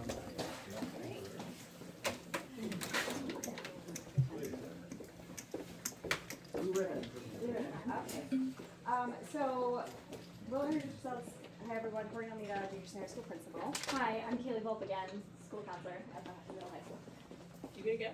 Yeah, I'll go. I'm Jacob Cuthbert. I teach math in the high school. Danielle Long, I teach math in the high school. So we have the opportunity to go to the 2025 Blue Ribbon School of Excellence National Conference. And this conference is it's amazing because you get to learn from top leaders, top teachers, top schools within the country to bring back new ideas, fresh ideas to support our teachers and our students and community. Yeah, so, sorry. No. I didn't mean to. Oh, do you No, have it? I was just gonna do over the Yeah, go ahead. thing. So kind of like with the phys ed guys, we had sessions throughout the morning and afternoon, and then midday we would have keynote speakers, some really inspiring speeches, and lots of great ideas through them, and very motivating. And I think Jeff said reinvigorating was a good word for it. Yeah, so one thing when we came back, so this was in December, so then my junior school was out in January, and then we have lovely snow days throughout January. So one of our big questions was to our faculty when we got back is what do we want to become as a team in 2026?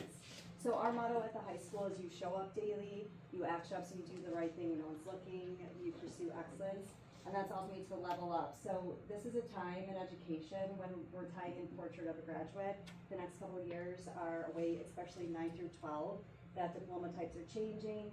We're shifting to project-based learning, and so really it's a time to throw out ideas, take risks, and trust one another to make the education in the schools different than it's always been.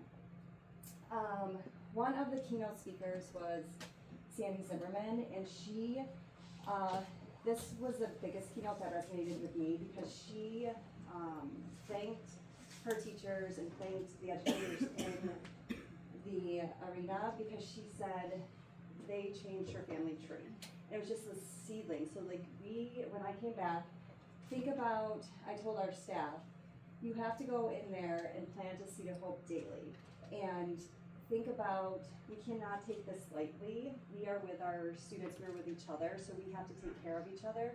And from my end, this is what I send to our teachers, that they matter because what they do on a daily basis matters because then it impacts our students, which then impacts our community, which then impacts the greater outcome of society. So that was the biggest takeaway from me to our staff coming into the new year. I'm not gonna make you get up and do any type of activity, but we did challenge our staff for 21 days to take 5 minutes and write down 5 dreams and 5 goals and just see where that journey would take them. And this came from Sandy Zimmerman. She talked about how she had moved from place to place and then she found a home and that community surrounded her and then she became what she was, So this was one of the sessions that we attended. I had a lot of takeaways, but I just really liked how this one summarized to present to all of you. So we actually all attended this session, so it was nice to kind of all sit together and then kind of come back together and talk about how maybe we could bring this to Pine Valley someday. But it's a pretty simple concept. So it was called Coffee and Conversations, what I liked about it was that it was held at a unique time.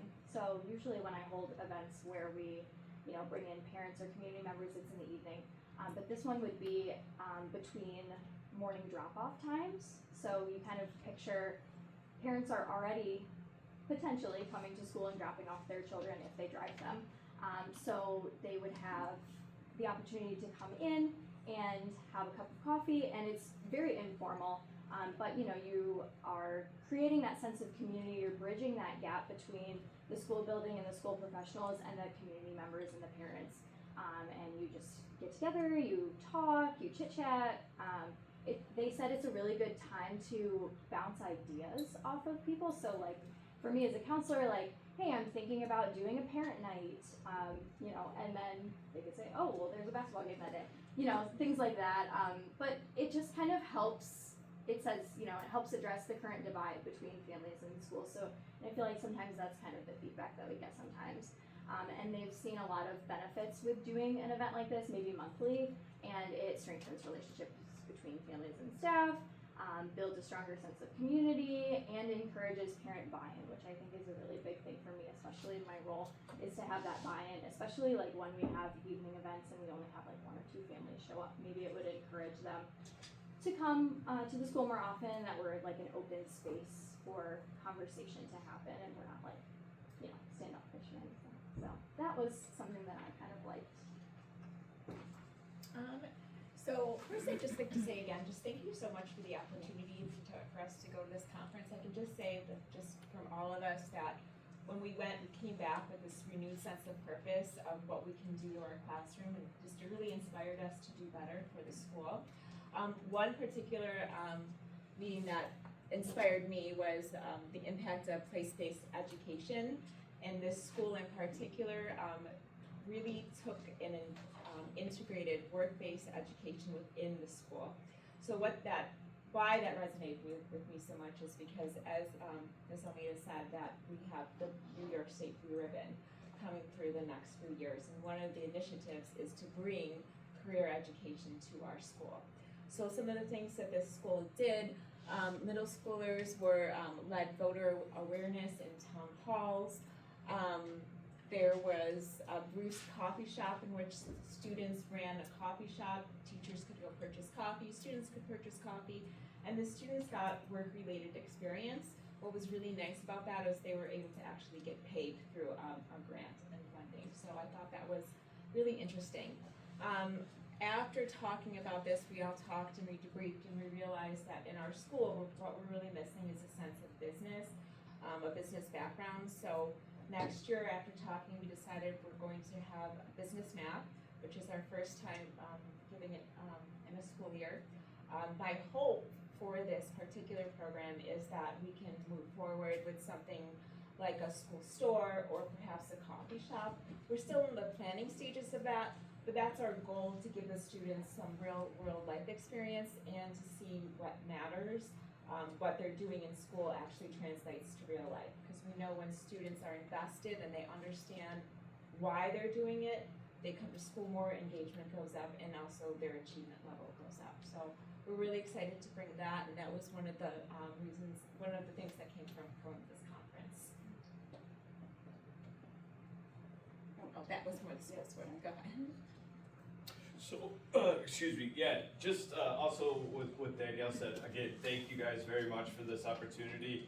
And a lot of what we were focused on, a lot of the sessions that we wanted to attend were things that would support us as we move forward with the New York State Blue Ribbon, and Portrait of a Student, and how we're evaluating students going forward. So a lot of it, Danielle, sorry, I forgot your name for a second. Danielle said place-based learning was really, really interesting. They also did CPR with the kids in that, and they are doing a lot of cross-curricular stuff. And we also saw one, or I don't know if Danielle was at this one, but a project-based learning one too, and just seeing how the school had sort of completely adapted to project-based learning, and it's very much, one of the things I liked about it was how cross-curricular it is. The science department was working with the health teacher, and the music department was working with the math teacher, and planning these really big projects that were, some of them months, took place over months. It was really interesting. But the one that really spoke to me the most was about grading in our classrooms. And I think as a teacher, sometimes assessing can become almost like busy work.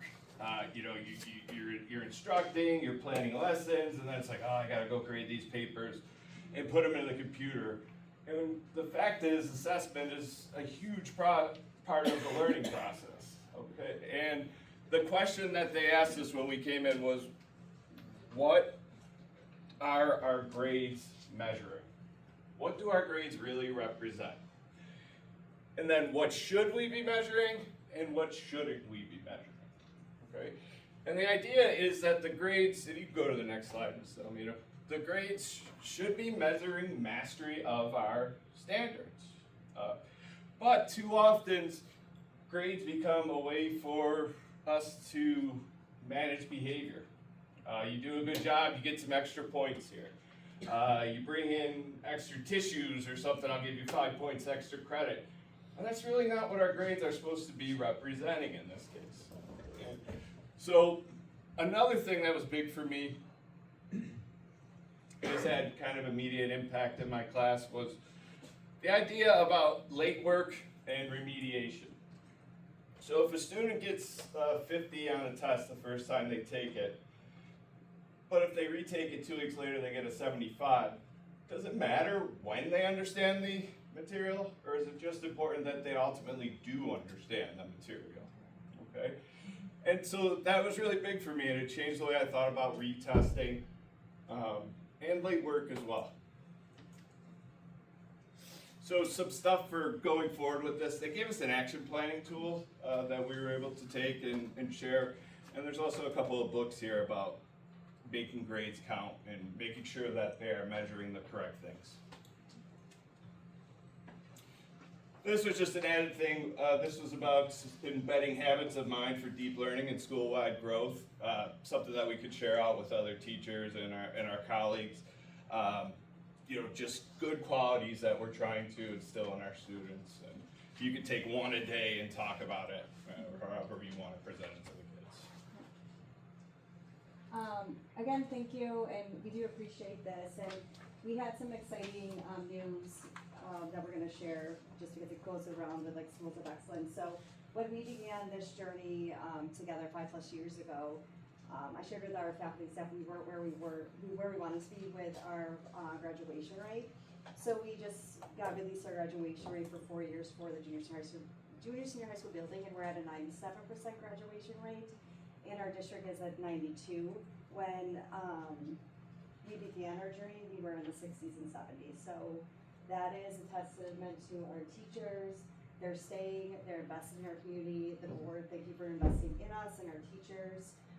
And we are not, we're not satisfied with 97, we want to hit that 100, and so we're going to keep being innovative and raising the bar until we can get there.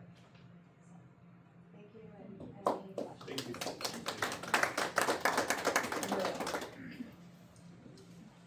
Going into the high school building, you go by the hallway to the offices, but then there's, on the side toward the auditorium, there's a little room there.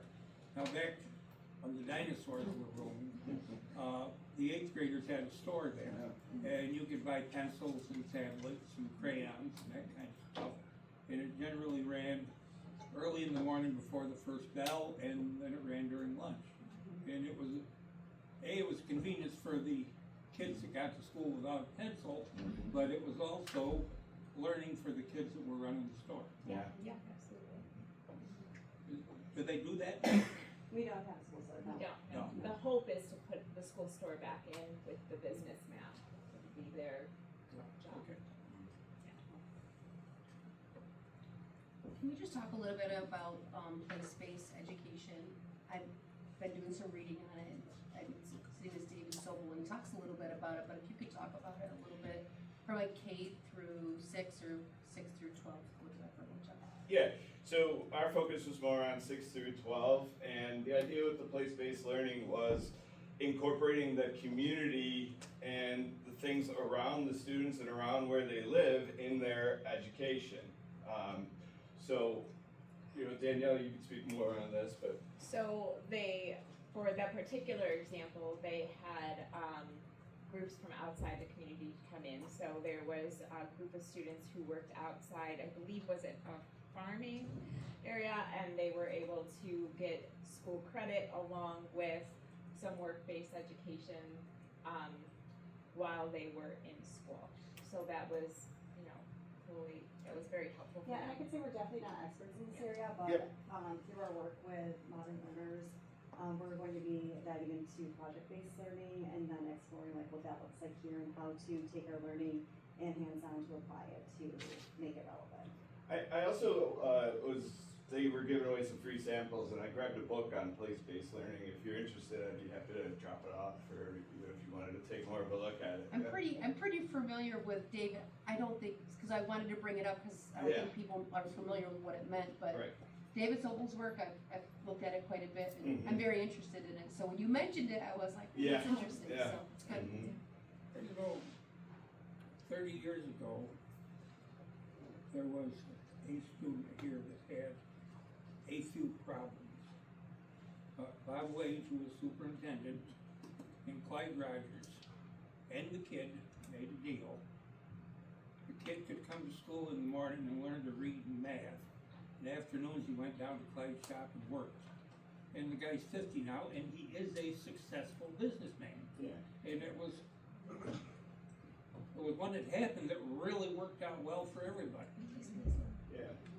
And I think it's also important to keep that in mind, that just because someone doesn't necessarily flourish in math and English, there's different types of intelligences, and they can flourish in other aspects and be very, very successful. So trying to recognize the whole student and our whole student body for what they do well. Yeah, and I think that's what we're learning as we pursue graduate. That's a huge, exciting aspect of it.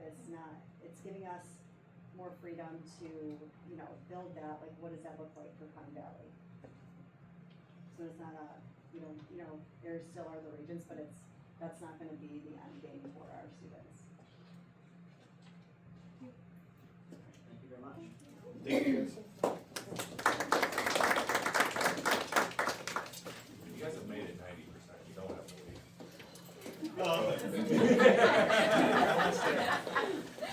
I'm just gonna go to the bathroom now. That was pretty sly. Okay. On to condolences. Condolences to Mercedes Riley, her family, and recent passing of her grandmother. Condolences to Rick Coleman, experiencing the recent passing of his father. Condolences to David Crossell and his family on the recent passing of her grandmother. Condolences to Ben Donato and her family on the recent passing of her mother. Good news, congratulations to Ben Donato for being inducted into the Sports Hall of Fame. Jacoby, the student report.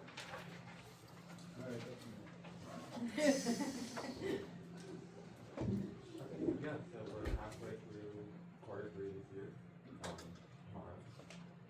Our winter sports are wrapping up. Boys and girls basketball is over, wrestling is over.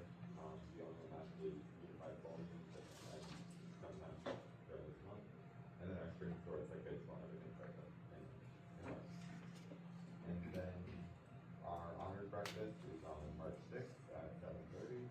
And we will be going on our extended day trip to the CSD on March 30th. Where are you going to the 15th, Mark?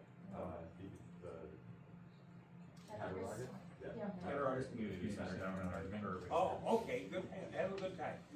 Thank you. Thank you very much. All right, administrative reports. Ms. Almeida, do you have anything additional tonight? Mrs. Meacham? Nothing huge, but we're kicking off Read Across the America Week next week, which will be a big deal in elementary school, and we'll be sending out some videos and information on the the American Heart Association fundraiser that the PE teachers lead every other year. So look for that information coming out. Yeah, on March 13th, we have our next staff development day.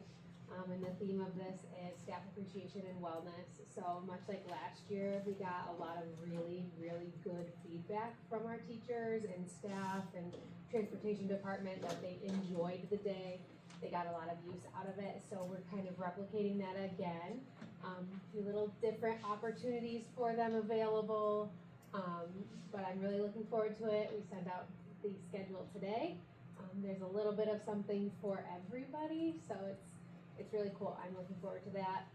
There'll be a little bit of Panther swag for them too, so it'll be cool. So yeah.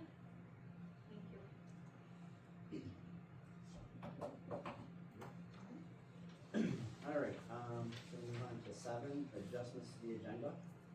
Resolved that upon the recommendation of superintendent, adjustments and or amendments to the February 26, 26 agenda be approved as requested. Need a motion? Second. Josh and Ray, discussion. All those in favor? Aye. Opposed? Motion's carried. On to personnel, accept resignations of service teacher. Resolved that upon the recommendation of superintendent, the Board of Education accepts the resignation of Robert Sliz from all positions in the district effective February 26, 26. Need a motion? So moved. Second. Ray and Josh, discussion. All those in favor? Aye. Opposed? Motion's carried. 8.2, accept resignation for retirement. Resolved that upon the recommendation of the superintendent, Board of Education accepts a letter of resignation for purpose of retirement from Deborah M. P. Walker from all positions in the district, effective July 1, 26. Appreciation for almost 26 years of service to the district and students. Need a motion? So moved, Rose. Rose, second. Christie, discussion. All those in favor? Aye. Opposed? Motion's carried. 8.3, another resignation for retirement. Resolved that upon the recommendation of superintendent, the Board of Education accepts a letter of resignation for the purposes of retirement for Karen Clapp from all positions in the district effective July 1, 26, with appreciation over the 25 years of service in the district and best wishes. Need a motion? I heard Terry. Terry? Move. Second? Second hand. And, discussion. All those in favor? Aye. Opposed? Motion's carried. What? I'm opposed. Oh. Sorry, didn't count.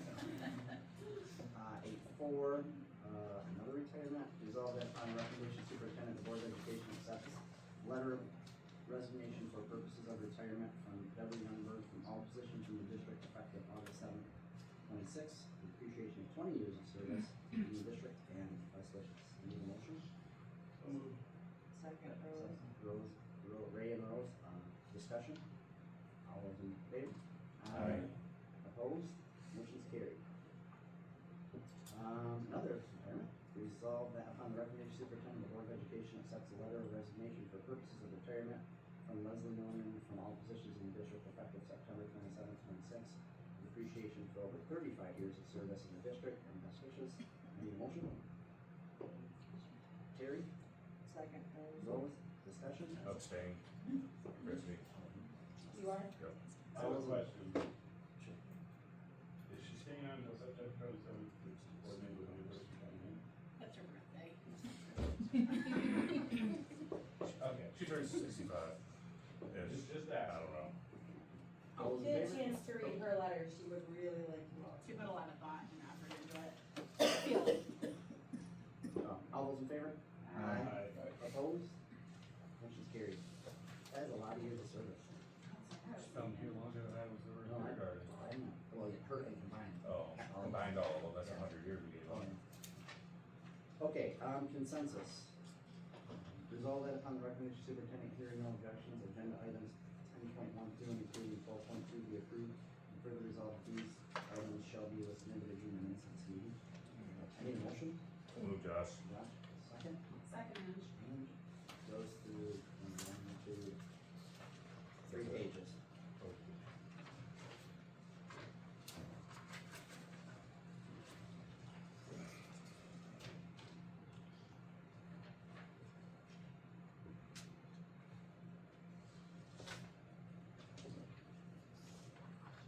I did have one question on the one with the window film.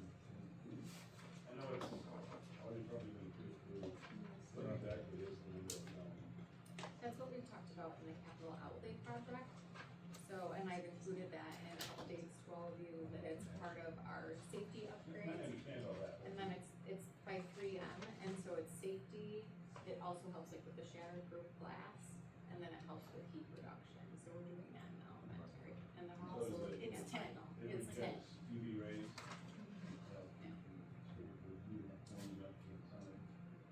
So that That's was. not under consensus. That's okay. It was. No, get your clarification. That's it. You're right. I just looked like 3 times. Somebody died. Back and forth, I was like, I did not see what they were doing yet. I misread it, and I was excited. looked at the agenda, I apologize. We just like, alright, all those in favor? Aye. Opposed, motion's carried. Alright, 13-1, comprehensive counseling plan. Resolved that upon recommendation of superintendent, the board of education approves the comprehensive K-12 school counseling plan as presented. Need a motion? So moved. Second? Second. Discussion? All those in favor? Aye. Opposed? Motion's carried. 13-2, approve nominations BOCES. Resolve that the Board of Education nominates the following individuals to be elected to serve on the Board of Cooperative Educational Services, Secondary Supervisory District of Erie, Chautauqua, Cattaraugus counties. At the meeting as designated by the BOCES Board President to be held Tuesday, April 28th, in each of the component districts. 4 members that are expiring each year. There's also a short term that's expiring in an open seat. So it's Tom DeWitt, from Brockton, David Lowry, Iroquois, Christine Schnards, Jamestown, Chase Pine Valley, and Kimberly Higgins on Springville. Second. Discussion? Was Sylvester on there, I thought, or no? He's not. Just turn that up. Oh, sorry, thank you. All those in favor? Aye. Opposed? Motion's carried. Thank you, everybody. District calendar 13-3. Resolved that upon the recommendation of the superintendent, the Board of Education adopts 26-27 school district calendar as presented. Need a motion? So moved, Josh. Second. Ray, discussion? Is that the same as the BOCES calendar? It's fairly similar.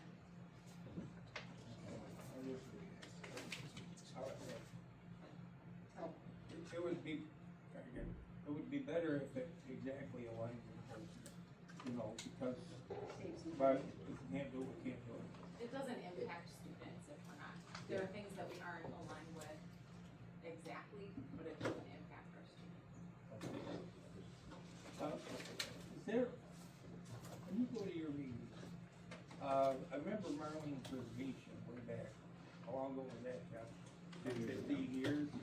But she used to say, I was talking with her about every school in the BOCES has a real nice distance learning lab, and they're not being used to their full potential as far as service to the students.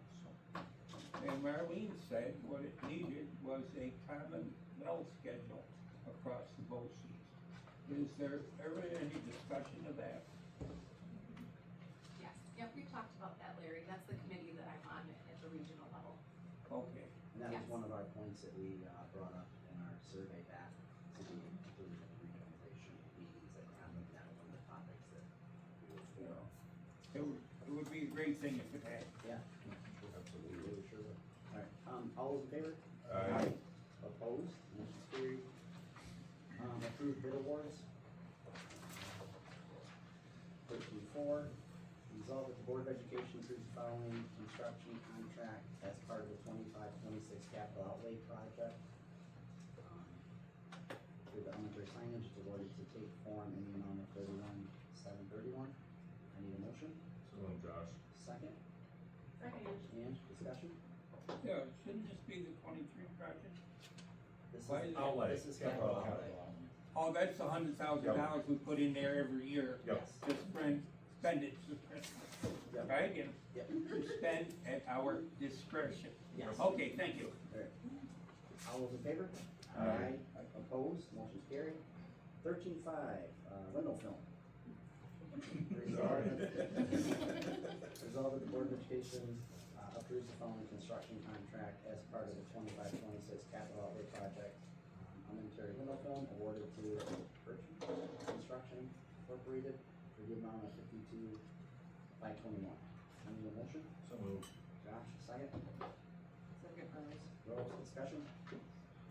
All those in favor? Aye. Opposed? Motion's carried. We are on to superintendent's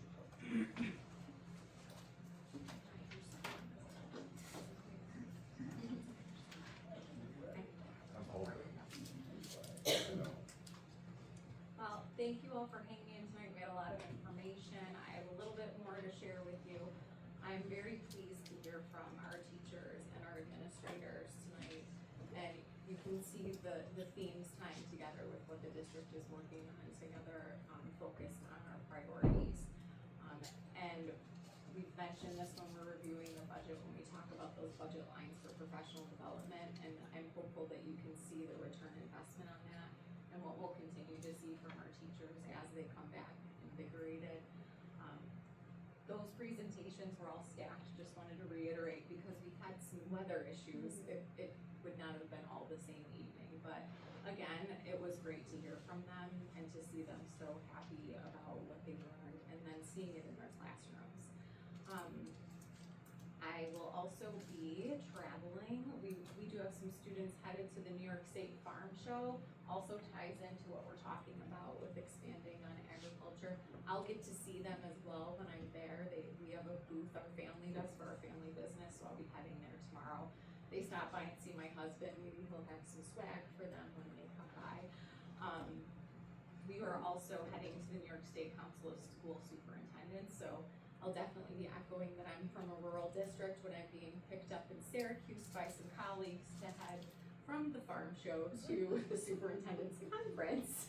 So it was fun packing for that. Is that the farm show in Amber? Syracuse. Syracuse. This is the state farm show. Yes, it is, okay. Yes. So Trying to after remember. that visit, we're heading to Tech Valley High from the superintendent's conference. This is also aligned to what we're talking about here this evening. So there's a group of us that are working together. Ms. Almeida had referenced Modern Learners. That's what I've shared with you in memos, that we are working collaboratively with administrators to learn more about Portrait of a Graduate. Our learning year is this year, and you can see teachers are already getting jazzed up. And so year 2 will be really digging into the performance-based assessments.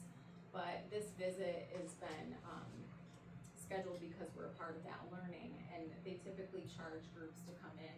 We're able to go see a regional high school. There's about 150 students enrolled in grades 9 through 12, and they focus on project-based learning, and they're focused on what students are doing after high school. So I look forward to sharing with you after my visit.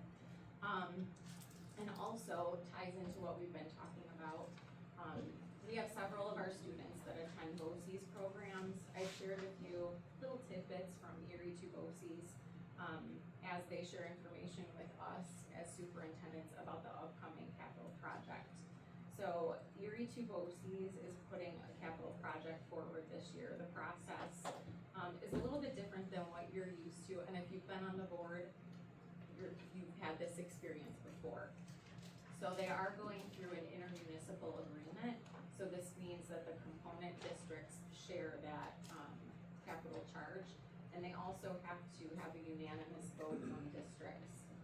So what Christy is passing around, that is not related to what I'm sharing right now, but it shows what BOCES has to offer our districts. And then it also, the little pamphlet that you have, if you want to take a look at that at some point, it highlights some of our students that participate in the BOCES programs. So while we are sharing a part of that $2 million charge in the 27-28 project year, we also want to remind you, and you're all very well aware of what BOCES has to offer all of us. So I'm going to have these handouts passed out to all of you. If as you're looking through these, it gives the timeline of the project, and we have to adopt a resolution this year for this project.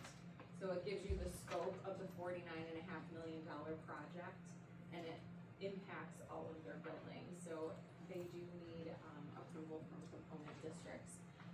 And these handouts give you the information, sketching out the ideas of the project that they have put forward so far, along with the timeline that I previously shared with you.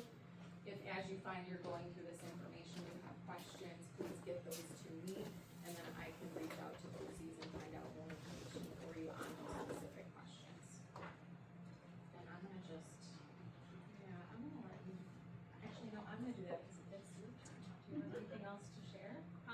had two, just really two things. The one thing is, Leslie wanted me to let Larry know that we are giving our high school, not giving our high school students, but our high school students are being offered whole milk. Good. So, it's not here in the elementary, but it's at the high school currently. Well, it needs to go to the elementary too, and Jeff, do you agree with me? Good. I think she's trying it there. I'm not really sure what the plan is for elementary at this point, but we do have it at the high school. Well, plain and simple is, growing kids need a quantity of fat in their diet. And when the pointy head liberals in Washington said whole milk is bad for kids, that was a disservice to the students. So, she knew you would be glad to hear that, so she asked me to share that with you. Okay, thank you. The other thing I just have is, you know, you guys have those budget handouts with all that information in them. If you didn't get a chance to look through them tonight, please do look through them, and if you have questions, give Shanda or I a call. So then if anything needs to be changed, or we're prepared to discuss it further at the next budget committee meeting, or budget workshop meeting. And I didn't say it earlier, but I just wanna reiterate, I know I say it every year, but, you know, the leadership team here works really, really hard on that, and that big, thick packet that has all of the detail in it.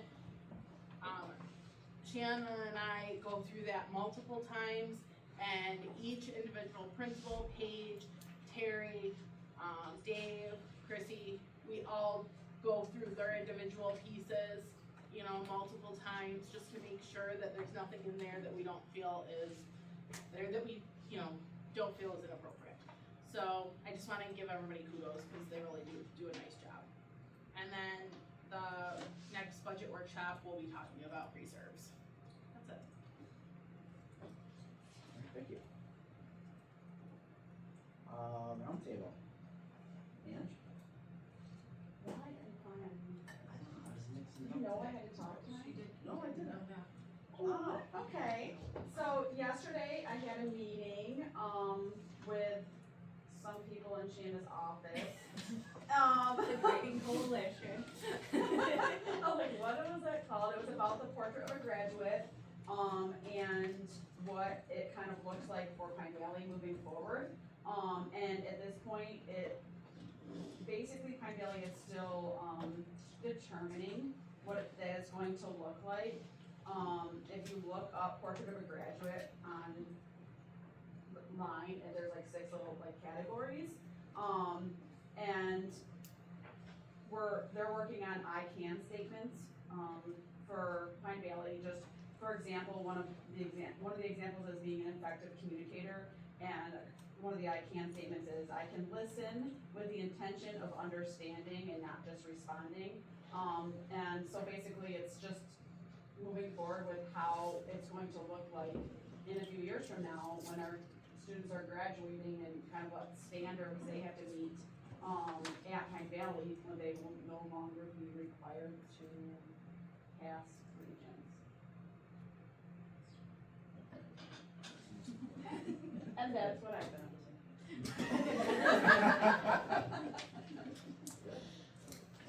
I'm good with that. Jerry? Yeah. I'm good.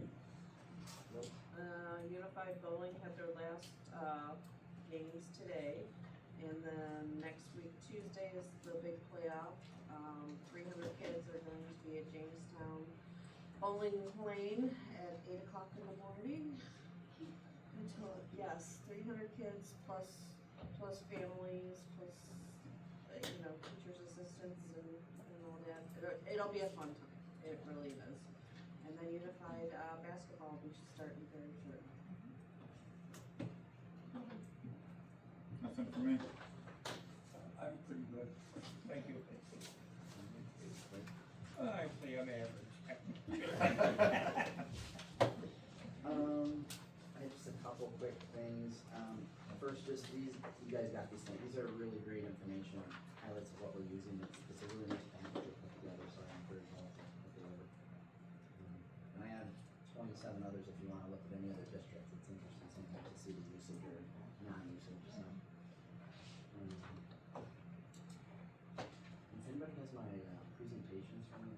Right here.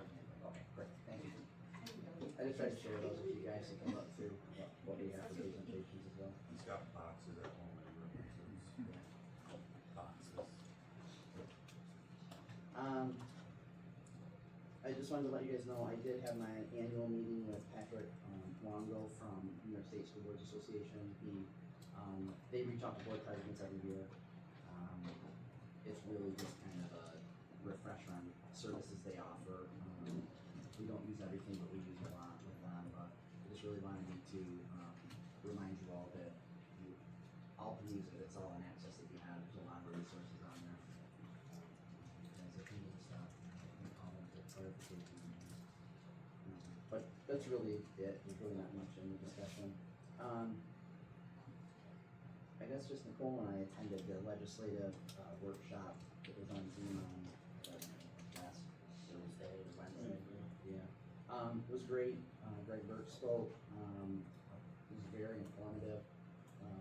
Gave us kind of a rundown of what it looks like in the state currently right now, financial pictures and kind of what he's seen. And he's truly involved and has a lot of in-depth knowledge on it. Scary, but somewhat. Just brings you back to reality. He doesn't feel conscious. Pretty much the gist of it was it's an election year, so we're probably okay this year. Next year, when she's comfortable, you'll probably see the safe harmless go away and many other things. So, and some voucher reform so many things that could really impact us. So that's stuff to keep our eye on and pay attention to. I encourage anybody who wants to attend the next Shutdown School Board Association meeting. This is more of our so this is more of a mix and mingle and learn. So Todd just normally does a quick speech, and then it's really just talking with fellow board members. And you might actually, yeah, the comment center. Yeah, it's nice. You get to sit with some people and talk to other people. That's that place, that Route 20? Yeah, where they take all this. Yeah, yes. So yeah, if you can go to that, please do. It's a nice time, kind of relaxing. And Nicole already said that, but just a reminder, look through your budget packets. Any questions, make sure we're emailing them to Nicole or Shanda, both. Just so we have stuff, they can be kind of prepared on questions or things you're seeing and questioning. So we can be prepared the next meeting, just to try to keep it efficient. And when do you need to, oh, here's the deadline. It's March 11th is the deadline for the Stockholm School Board meeting.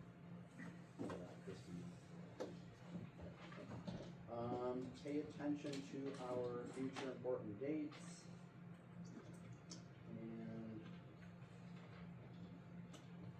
And I guess that's it, Larry. Stand adjourned.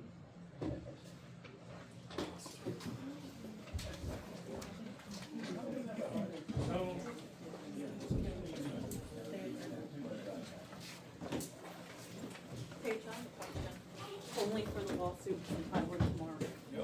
I need to know that counseling that Courtney and the rest of us talked about, was that available 2 years ago? Or did they just put it in place right now? Right, and it's New York State, that specific plan. Is there any way that you can find out sometime Thank you, tomorrow why ladies. that plan You better was get him not- recorded or something.